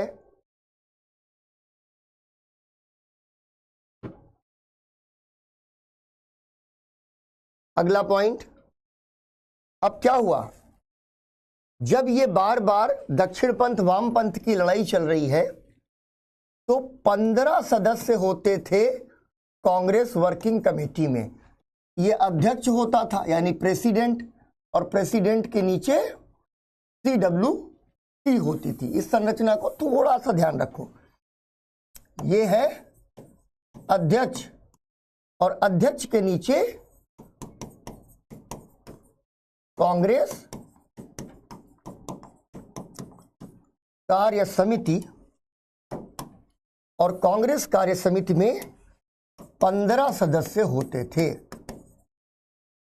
जैसे गांधी जी ने ये कहा और सबको लगा कि गांधी जी जो भी घटनाक्रम चल रहा है इससे दूर हैं, लेकिन पहली बार बोले हैं तो इसका बहुत गहरा मतलब है। ठीक है ना? ठीक, हाँ, विकांक्षा, सरदार पटेल वगैरह, क्योंकि गांधी जी ये कह रहे हैं कि पार्टी अभी टूटनी नहीं चाहिए। कांग्रेस अगर अभी टूट गई तो आने वाले समय में वही होने वाला है जो 1907 में हुआ था। ठीक है ना, 1907 में जो हो गया था। तो ये 15 सदस्य जो थे, उस 15 में से 12 सदस्यों ने इस्तीफा दे दिया कांग्रेस की कार्य समिति से। और उन्होंने कहा कि सुभाष ये कह रहे थे कि कार्य समिति अध्यक्ष के हिसाब से चलनी चाहिए, और दक्षिण पंथियों पर आरोप लगा रहे थे और उनको वो खत्म कर देना चाह रहे थे। इसलिए जब वो जीत गए हैं, हम अब इस समिति में नहीं रहेंगे, हम बाहर निकल जाएंगे। नेहरू ने इस्तीफा नहीं दिया। नेहरू ने कहा कि नहीं, ये समाधान नहीं है। नेहरू एक ऐसे व्यक्ति हैं जो इस समय में सुभाष को समझा रहे हैं और साथ में जो है सरदार पटेल और अन्य नेताओं को भी समझा रहे हैं कि टूट मत पैदा होने दो पार्टी के भीतर। अब क्या हुआ, इसके बाद भाई साहब एक विशेष कार्य समिति की बैठक हुई कलकत्ता में, और कलकत्ता में पंडित गोविंद वल्लभ पंत, सरदार पटेल के बहुत बड़े चेले और बहुत बड़े स्वाधीनता संग्राम सेनानी, गोविंद वल्लभ पंत ने एक प्रस्ताव दे दिया जिसको कहा जाता है पंत प्रस्ताव। और पंत प्रस्ताव में उन्होंने कहा कि अब सुभाष अपनी तरीके से कार्य समिति चलाए। अब मामला गया फंस। ये बात नेताजी भी नहीं चाहते थे कि गांधी जी के बिना कोई आंदोलन हो। उनको भी पता है कि गांधी मास मोबिलाइजर है, गांधी रणनीतिज्ञ हैं, और गांधी अगर नहीं होंगे तो जनता आएगी नहीं, या आएगी तो कम आएगी। तो अब सुभाष कहने लगे गांधी जी से कि आपके बिना ये नहीं चल सकती पार्टी, और इनको कहिए कि सारे लोग वापस आए। और यहां वो डेडलॉक बना कि अंततः सुभाष ने इस्तीफा दे दिया कि गांधी जी की इच्छा के बगैर मैं ये पार्टी नहीं चला सकता। एक थोड़ी सी रणनीतिक जो है बहस हुई, और उस रणनीतिक बहस के बाद सुभाष का इस्तीफा हो गया। लिखो, ठीक है, हाँ लिखो।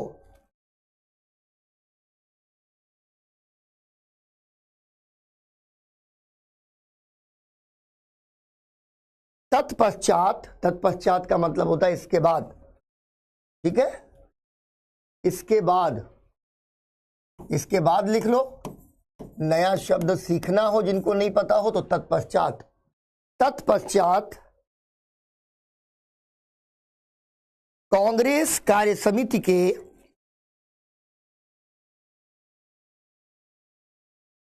कांग्रेस कार्य समिति के 15 में से 12 सदस्यों ने 15 में से 12 सदस्यों ने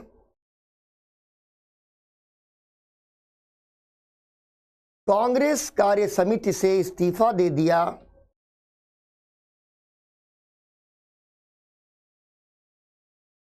कांग्रेस कार्य समिति से इस्तीफा दे दिया।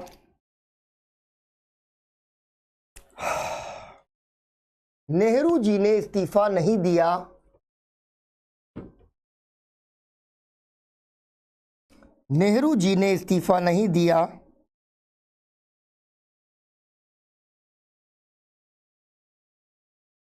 क्योंकि वो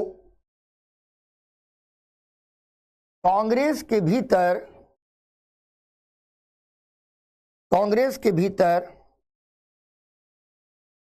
किसी प्रकार का विभाजन नहीं चाहते थे। किसी प्रकार का विभाजन नहीं चाहते थे।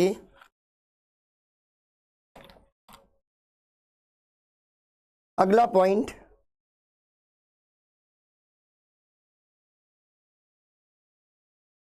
कलकत्ता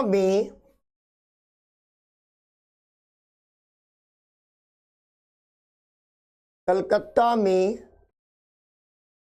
कांग्रेस कार्य समिति की बैठक में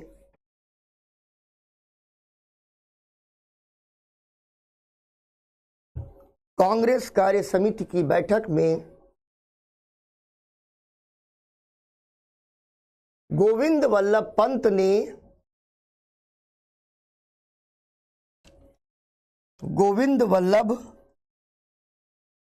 ने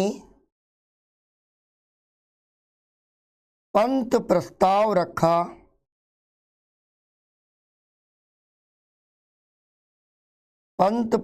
रखा। जिसके अनुसार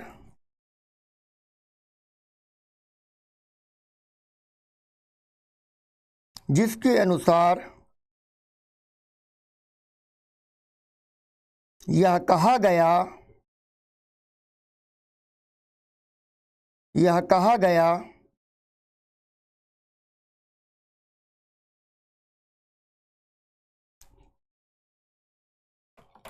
कि कार्य समिति के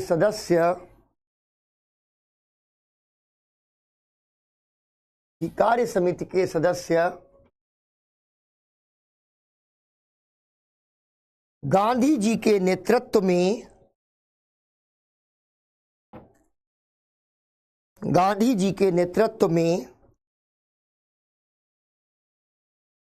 पूर्ण विश्वास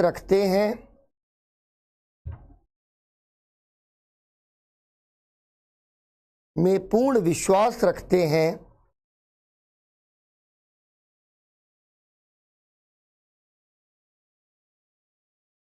और उनकी इच्छा के बगैर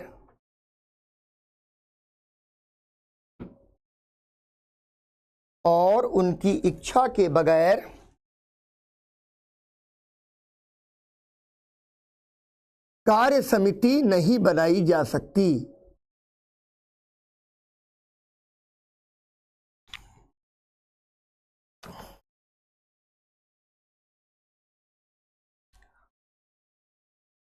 लास्ट पॉइंट, अंततः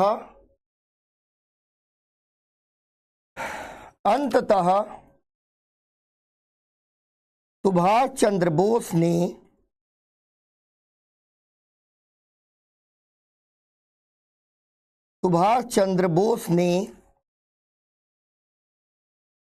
अप्रैल 1939 में कांग्रेस अध्यक्ष पद से इस्तीफा दे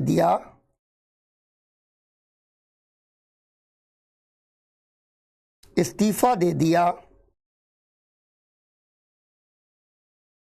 और मई 1939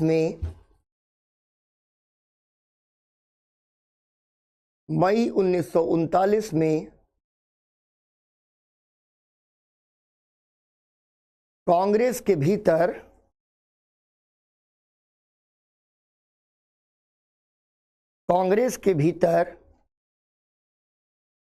फॉरवर्ड ब्लॉक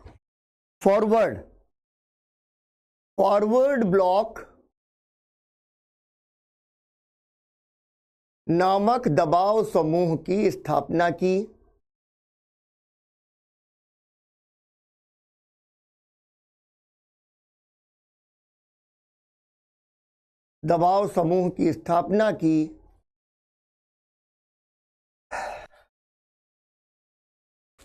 परंतु आखिरकार जनवरी 1941 में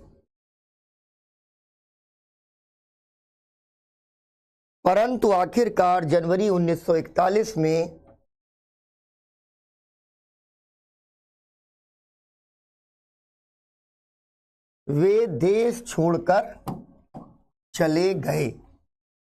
अब देखो जरा, ठीक है, अब हम लोग आगे बढ़ रहे हैं। ध्यान रखना है कि द्वितीय विश्व युद्ध पर ही यह बहस चल रही थी और सितंबर 1939 को हिटलर ने कर दिया पोलैंड पे हमला, और जैसे ही पोलैंड पे हमला किया वैसे ही द्वितीय विश्व युद्ध शुरू हो गया। ठीक है, द्वितीय विश्व युद्ध की यहां पे हो गई शुरुआत। अब जब द्वितीय विश्व युद्ध शुरू हो गया तो अंग्रेजों ने युद्ध में खींच लिया, क्योंकि भारत की कोई औकात तो है नहीं, अंग्रेजों के बाप का गुलाम है भारत। बिना पूछे बिना चर्चा किए फिर से कहा भारत भी शामिल है। कैसे शामिल है? अब यहां पर गतिरोध बनना शुरू हो गया कि भाई साहब पूछो तो, इतनी बड़ी पार्टी है, इतने लोकप्रिय है और आप पूछ नहीं रहे हो। तो ये कहा गया कि अंग्रेज अगर भारत का सहयोग चाहते हैं तो तत्काल भारत को स्वतंत्र कर दें, तत्काल। और भारत जैसे ही स्वतंत्र होगा अपनी जान लगा देगा हिटलर को हराने में। लेकिन एक गुलाम देश किसी की क्या सहायता कर सकता है, इसलिए एक गतिरोध बनने लगा। और इसी नीति के तहत अक्टूबर 1939 कांग्रेस की जो सरकारें बनी थी, जिनके बारे में हमने बड़ा धूमधाम से पढ़ा, कांग्रेस की सरकारों ने इस्तीफा दे दिया। ठीक है, सरकारों का इस्तीफा। सरकारों ने कहा कि कोई फायदा नहीं है अंग्रेजों से बात करने का, और हम युद्ध में खींचे जाने के विरोध में इस्तीफा दे रहे हैं। ठीक है, इस्तीफा दे दिया। अब गतिरोध यहां से बढ़ने लग गया। 1940 का अधिवेशन हुआ रामगढ़ में। रामगढ़, मौलाना आजाद बने अध्यक्ष, और वहां कांग्रेस ने एक बार फिर कहा कि भाई पूर्ण स्वाधीनता से कम हमको कुछ भी स्वीकार नहीं है। जैसे ही घोषणा होती है वैसे ही अंग्रेज एक एक करके बातचीत करने के लिए भेजने लगते हैं। क्रिप्स समझौते को कुछ बच्चों ने अगस्त समझौता लिखा, तो उस समय मैंने कहा था कि यह अगस्त समझौता है, लेकिन अगस्त प्रस्ताव, ठीक है, कभी कभी क्रिप्स के प्रस्तावों को भी अगस्त प्रस्ताव लिख दिया जाता है, लेकिन वो गलत है, अगस्त समझौता। लेकिन अगस्त प्रस्ताव आता है, ठीक है ना, जब लॉर्ड लिथगो कांग्रेस को कुछ प्रस्ताव देते हैं कि हमारी तरफ से यह ऑफर है और बदले में आप हमारे साथ सहयोग करिए, तो अगस्त प्रस्ताव आएगा। बात नहीं बनेगी, सविनय अवज्ञा आंदोलन, ये व्यक्तिगत सत्याग्रह शुरू कर देंगे गांधी जी। एक एक आदमी सत्याग्रह करेगा, भीड़ नहीं लगानी है। दबाव बनेगा तो क्रिप्स मिशन आएगा, और क्रिप्स मिशन के बाद भारत छोड़ो आंदोलन शुरू हो जाएगा। तो हम बढ़ गए भारत छोड़ो आंदोलन की ओर। तो जरा लिखो भारत छोड़ो आंदोलन, एक हेडिंग डालो मेन, भारत छोड़ो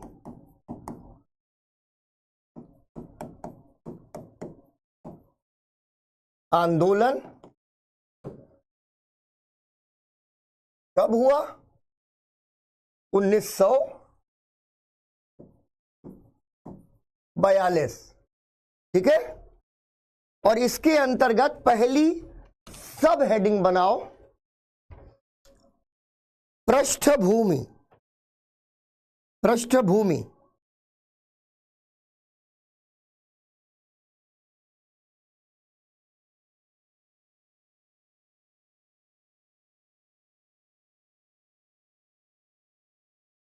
पहली सब हेडिंग बनाओ पृष्ठभूमि, और लिखो पहला पॉइंट, सितंबर 1939। ये द्वितीय विश्व युद्ध, नाजीवाद, फांसीवाद, ये सब वर्ल्ड हिस्ट्री में समझ में आ जाएगा। सितंबर 1939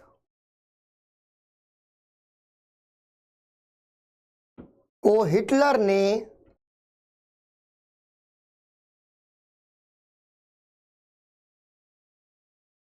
पोलैंड पर हमला कर दिया। पोलैंड पर हमला कर दिया।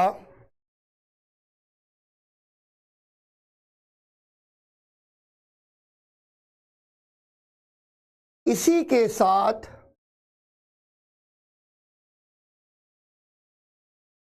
द्वितीय विश्व युद्ध की शुरुआत हो गई।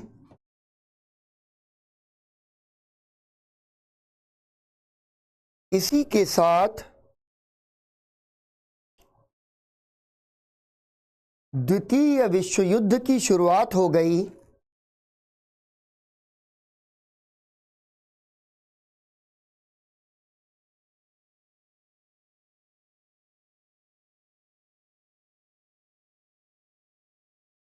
भारतीय नेताओं से विचार विमर्श किए बिना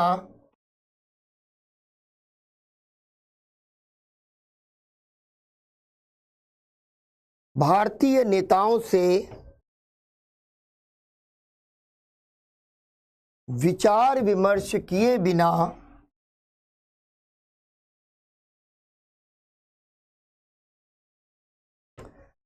भारत को भी युद्ध में घसीट लिया गया।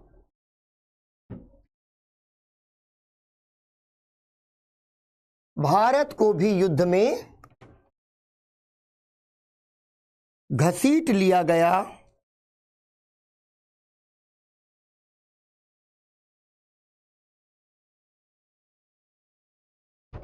अगला पॉइंट,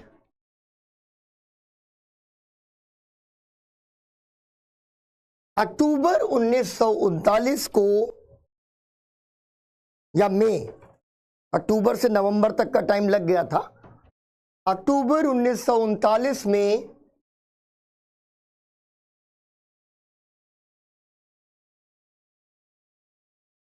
कांग्रेस की प्रांतीय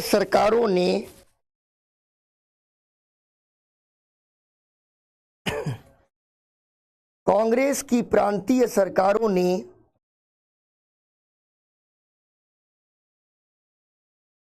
विरोध स्वरूप इस्तीफा दे दिया। विरोध स्वरूप इस्तीफा दे दिया।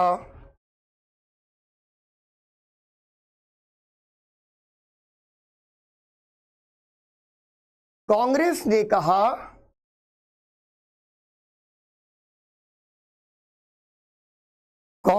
कहा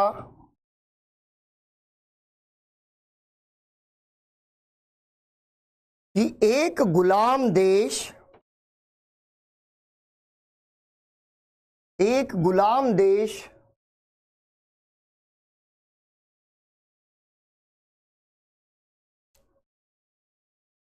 किसी दूसरे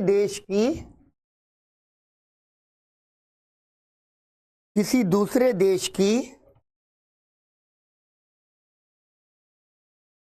सहायता नहीं कर सकता। किसी दूसरे देश की सहायता नहीं कर सकता।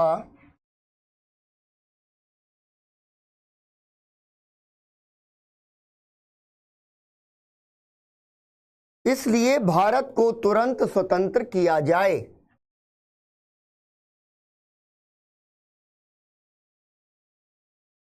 इसलिए भारत को तुरंत स्वतंत्र किया जाए।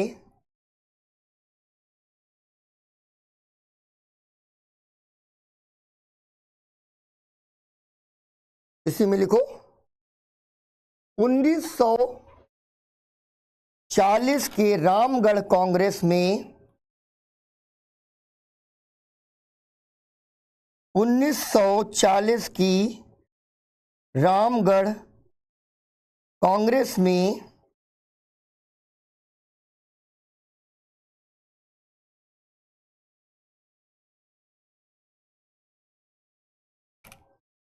मौलाना आजाद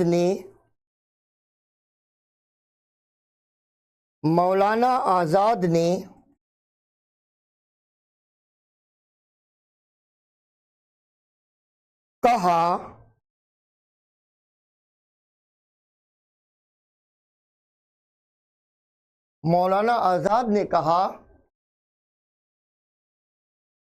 कि पूर्ण स्वतंत्रता से कम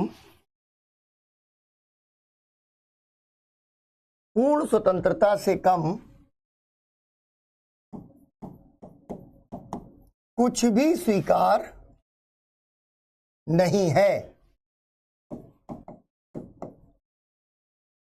एक चीज और लिख लो, रामगढ़ उस समय बिहार में था, अब झारखंड में है, ठीक है ना। तो सवाल ये सीधा सीधा पूछ लिया जाएगा कि रामगढ़ अधिवेशन आयोजित हुआ कहां था। त्रिपुरी पर सवाल आ चुका है, तो लिखो इसको, रामगढ़ तत्कालीन बिहार और वर्तमान झारखंड में स्थित है। अब अगस्त प्रस्ताव है तो अगस्त 1940 में अंग्रेज एक प्रस्ताव देते हैं, जिसको मेरे साथ साथ आपको लिख लेना है। ठीक है, तो हेडिंग डाल दो अगस्त प्रस्ताव और मेरे साथ लिखो। ठीक है, पहली चीज, ये प्रस्ताव किसने दिए? वायसराय हैं उस समय लॉर्ड लिन लिथगो। ठीक है, या ऐसे लिख लो, वायसराय लॉर्ड लिन लिथगो द्वारा ये प्रस्ताव दिए गए। अब इनको चाहिए कांग्रेस और भारत का समर्थन, तो इन्होंने कहा कि भाई जो वायसराय की कार्यकारिणी है उसका विस्तार कर देंगे। वायसराय की कार्यकारिणी का विस्तार कर दिया जाएगा और 12 में 8 सदस्य अब भारतीय हुआ करेंगे। एक प्रस्ताव तो इन्होंने यही दिया कि ऐसा ऐसा मान लो। दूसरा, इन्होंने कहा कि हम इन भारतीयों को मिलाकर एक कमेटी बनाएंगे, युद्ध परामर्शदात्री समिति। भाई भारत की ओर से आप युद्ध पर हमें परामर्श दीजिए कि हम कैसे युद्ध लड़ें। लेकिन इसी में जोड़ दिया कि हम केवल कांग्रेस से नहीं पूछेंगे, अल्पसंख्यकों की भी राय लेंगे। अल्पसंख्यकों का मतलब यहां मुस्लिम लीग था। लेकिन ये भी जानते थे कि कांग्रेस मानेगी नहीं, तो इन्होंने कहा कि युद्ध के बाद भारतीय अपना संविधान बनाए, इसकी हम जो है तैयारी करेंगे। लेकिन इस सबके साथ उन्होंने शर्त लगा दी कि कांग्रेस और मुस्लिम लीग, अगर संविधान बनाना है, कांग्रेस और मुस्लिम लीग अपने मतभेदों को सुलझाएं। अबे मतभेद तुम ही बढ़ा रहे और कौन सुलझा पाएगा? इन्होंने हर जगह पर मुस्लिम लीग को पसंगा बना के टांग दिया कि किसी भी तरीके से मुस्लिम लीग कांग्रेस पर शिकंजा कसती रहे। और सबसे चिढ़ाने वाली बात, उन्होंने कहा यह सब होगा लेकिन हम भारत को पूर्ण स्वतंत्रता नहीं, डोमिनियन स्टेटस देंगे। यानी संविधान जो बनेगा वो डोमिनियन स्टेटस वाला संविधान बनेगा।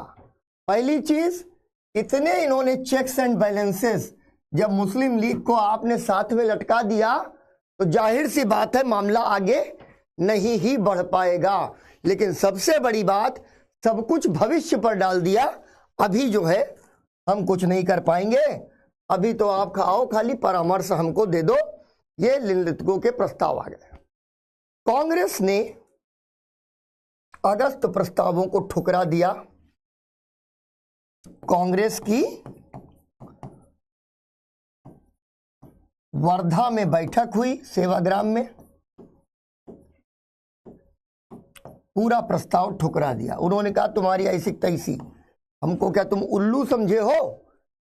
हम, ठीक है, हम तुम्हारी बात नहीं सुनेंगे और हम तुम्हारा ये प्रस्ताव नहीं मानेंगे। ठीक है, अब इसको लिखो। इसको बना लिया, अगस्त प्रस्ताव बन गया। अब देखो, गांधी जी वगैरह नहीं चाह रहे। कभी तुमने वो देखा है, एक बड़ा सा बहुत ताकतवर कुत्ता खड़ा है, बहुत बड़ा शांत खड़ा ऐसे देख रहा है, और छोटा वाला पता चला पिलुआ है, ठीक है, ची हुआ हुआ है ना, ठीक, ची हुआ हुआ, ची हुआ हुआ मार भौंक रहा, वाह वाह वाह वाह वाह वाह, शीशा बंद है, वाह वाह वाह वाह वाह वाह वाह, और ये बड़ा वाला एकदम खड़ा है। और उसके बाद कोई शीशा खोल देता, जैसे ही ची हुआ हुआ को पता चलता कि अबे तो शीशा खुल गया, तो वैसे वो भौंकने की आवाज बदल जाती है। तो अभी भारतीय जनता, भारतीय नेता, भारतीय लोग, ये बड़ा वाला एग्जाम्पल है, कॉन्फिडेंट है, लड़ाई करना नहीं चाह रहे, लेकिन अंग्रेज लगातार चिढ़ाने का काम कर रहे हैं। तो गांधी जी तैयार होते हैं, कहते हैं कि धीरे धीरे भाई दबाव बनाना पड़ेगा। तो गांधी जी एक सत्याग्रह की इजाजत देते हैं, जिसको कहते हैं व्यक्तिगत सत्याग्रह।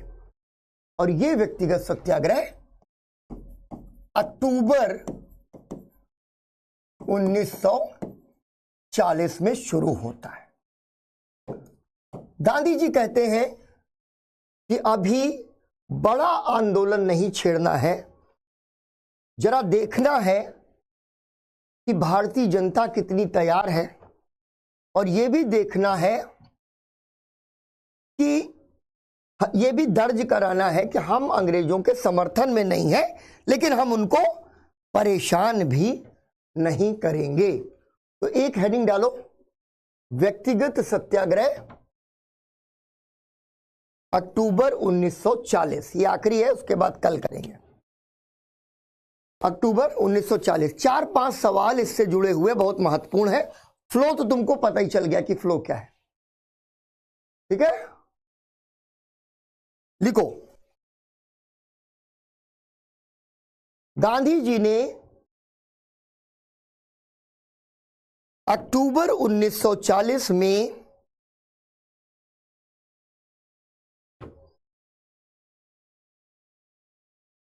गांधी जी ने अक्टूबर 1940 में व्यक्तिगत सत्याग्रह आंदोलन छेड़ा। व्यक्तिगत सत्याग्रह आंदोलन छेड़ा,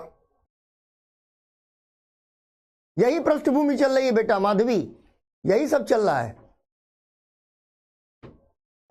हाँ मंताशा बताओ बेटा, बोलो। व्यक्तिगत सत्याग्रह का अर्थ था, उसी के आगे लिखना, व्यक्तिगत सत्याग्रह का अर्थ था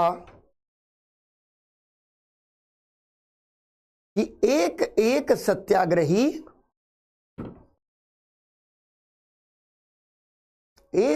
सत्याग्रही आंदोलन में भाग लेगा।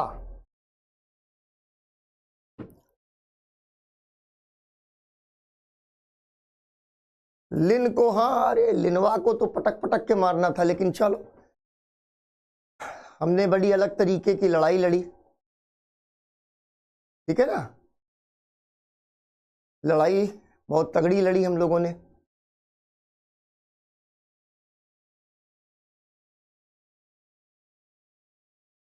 ठीक, लिखो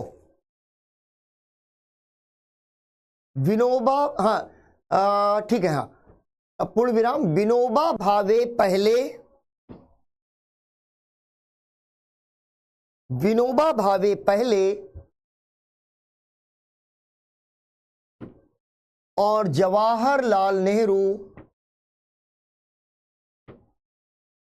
मंताशा अभी पता नहीं है बेटा, जैसा होगा वैसा किया जाएगा, ठीक है ना। मैं वर्ल्ड हिस्ट्री पढ़ाता हूं, हो सकता है कि मैं पढ़ाऊं या हो सकता है कोई और पढ़ाए, अभी तक कंफर्म नहीं है, ठीक है। विनोबा भावे पहले और जवाहरलाल नेहरू दूसरे सत्याग्रही बने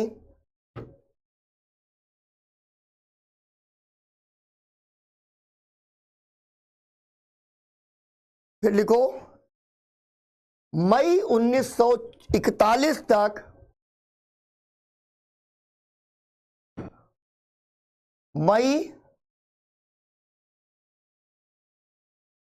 चांदनी फिर से लिखो बेटा, आप खत्म कर रहे हैं तो अभी बता देंगे, है ना। फिर से लिखो मई 1941 तक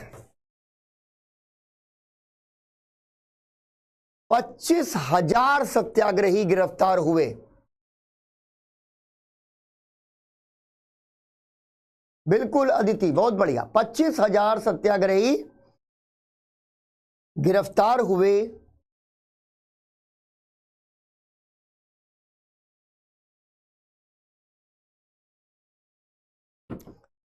गिरफ्तारी से बचने वाले सत्याग्रही, नहीं बेटा रितिका, मैं ऑप्शनल नहीं पढ़ाऊंगा बेटा, है ना, मैं ऑप्शनल नहीं पढ़ाऊंगा। गिरफ्तारी से बचने वाले सत्याग्रही धीरे धीरे दिल्ली की ओर बढ़े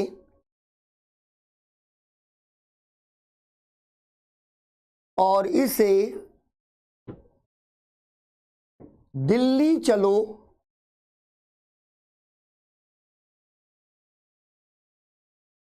बिल्कुल इतना ही पढ़ो बेटा, इतना ही पढ़ो। चांदनी अब ये सेंटेंस पूरा करो फिर बता रहे हैं।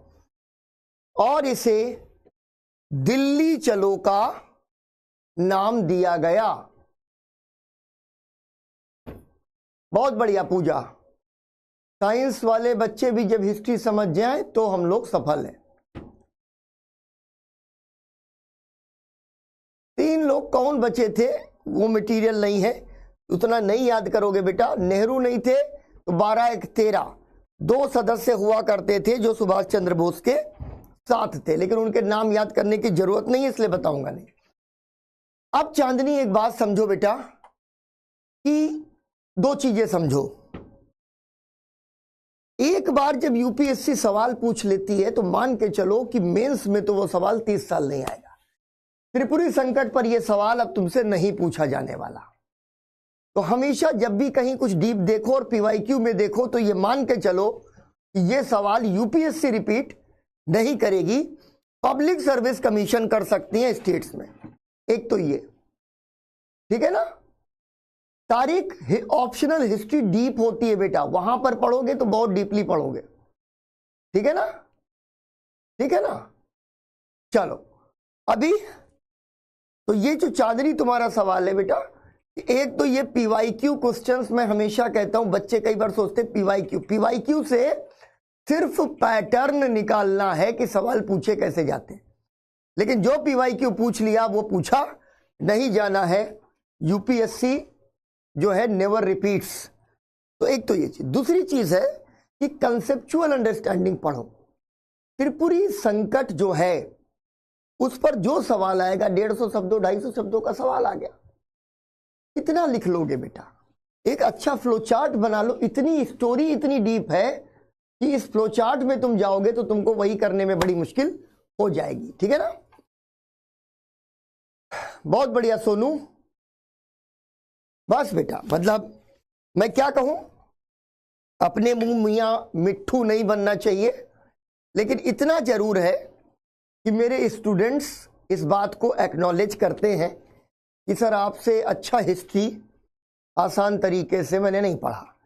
और मेरे जो प्रोफेसर्स थे, मेरे जो टीचर्स हैं, वो भी एक्नॉलेज करते हैं कि सौरभ से बढ़िया अभी इंटरेस्टिंग और सरल ढंग से मॉडर्न इंडिया पढ़ाना मुश्किल है। और उसमें प्रोफेसर बिपिन चंद्रा, मृदुला मुखर्जी, आदित्य मुखर्जी जैसे इतिहासकार शामिल हैं।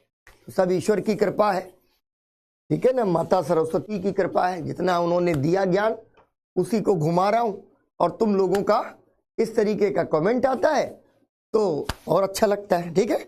चलो तो मिलते हैं अब हम लोग कल की क्लास में, और कल इनसे भारत छुड़वा ही देंगे अंग्रेजों से, ठीक।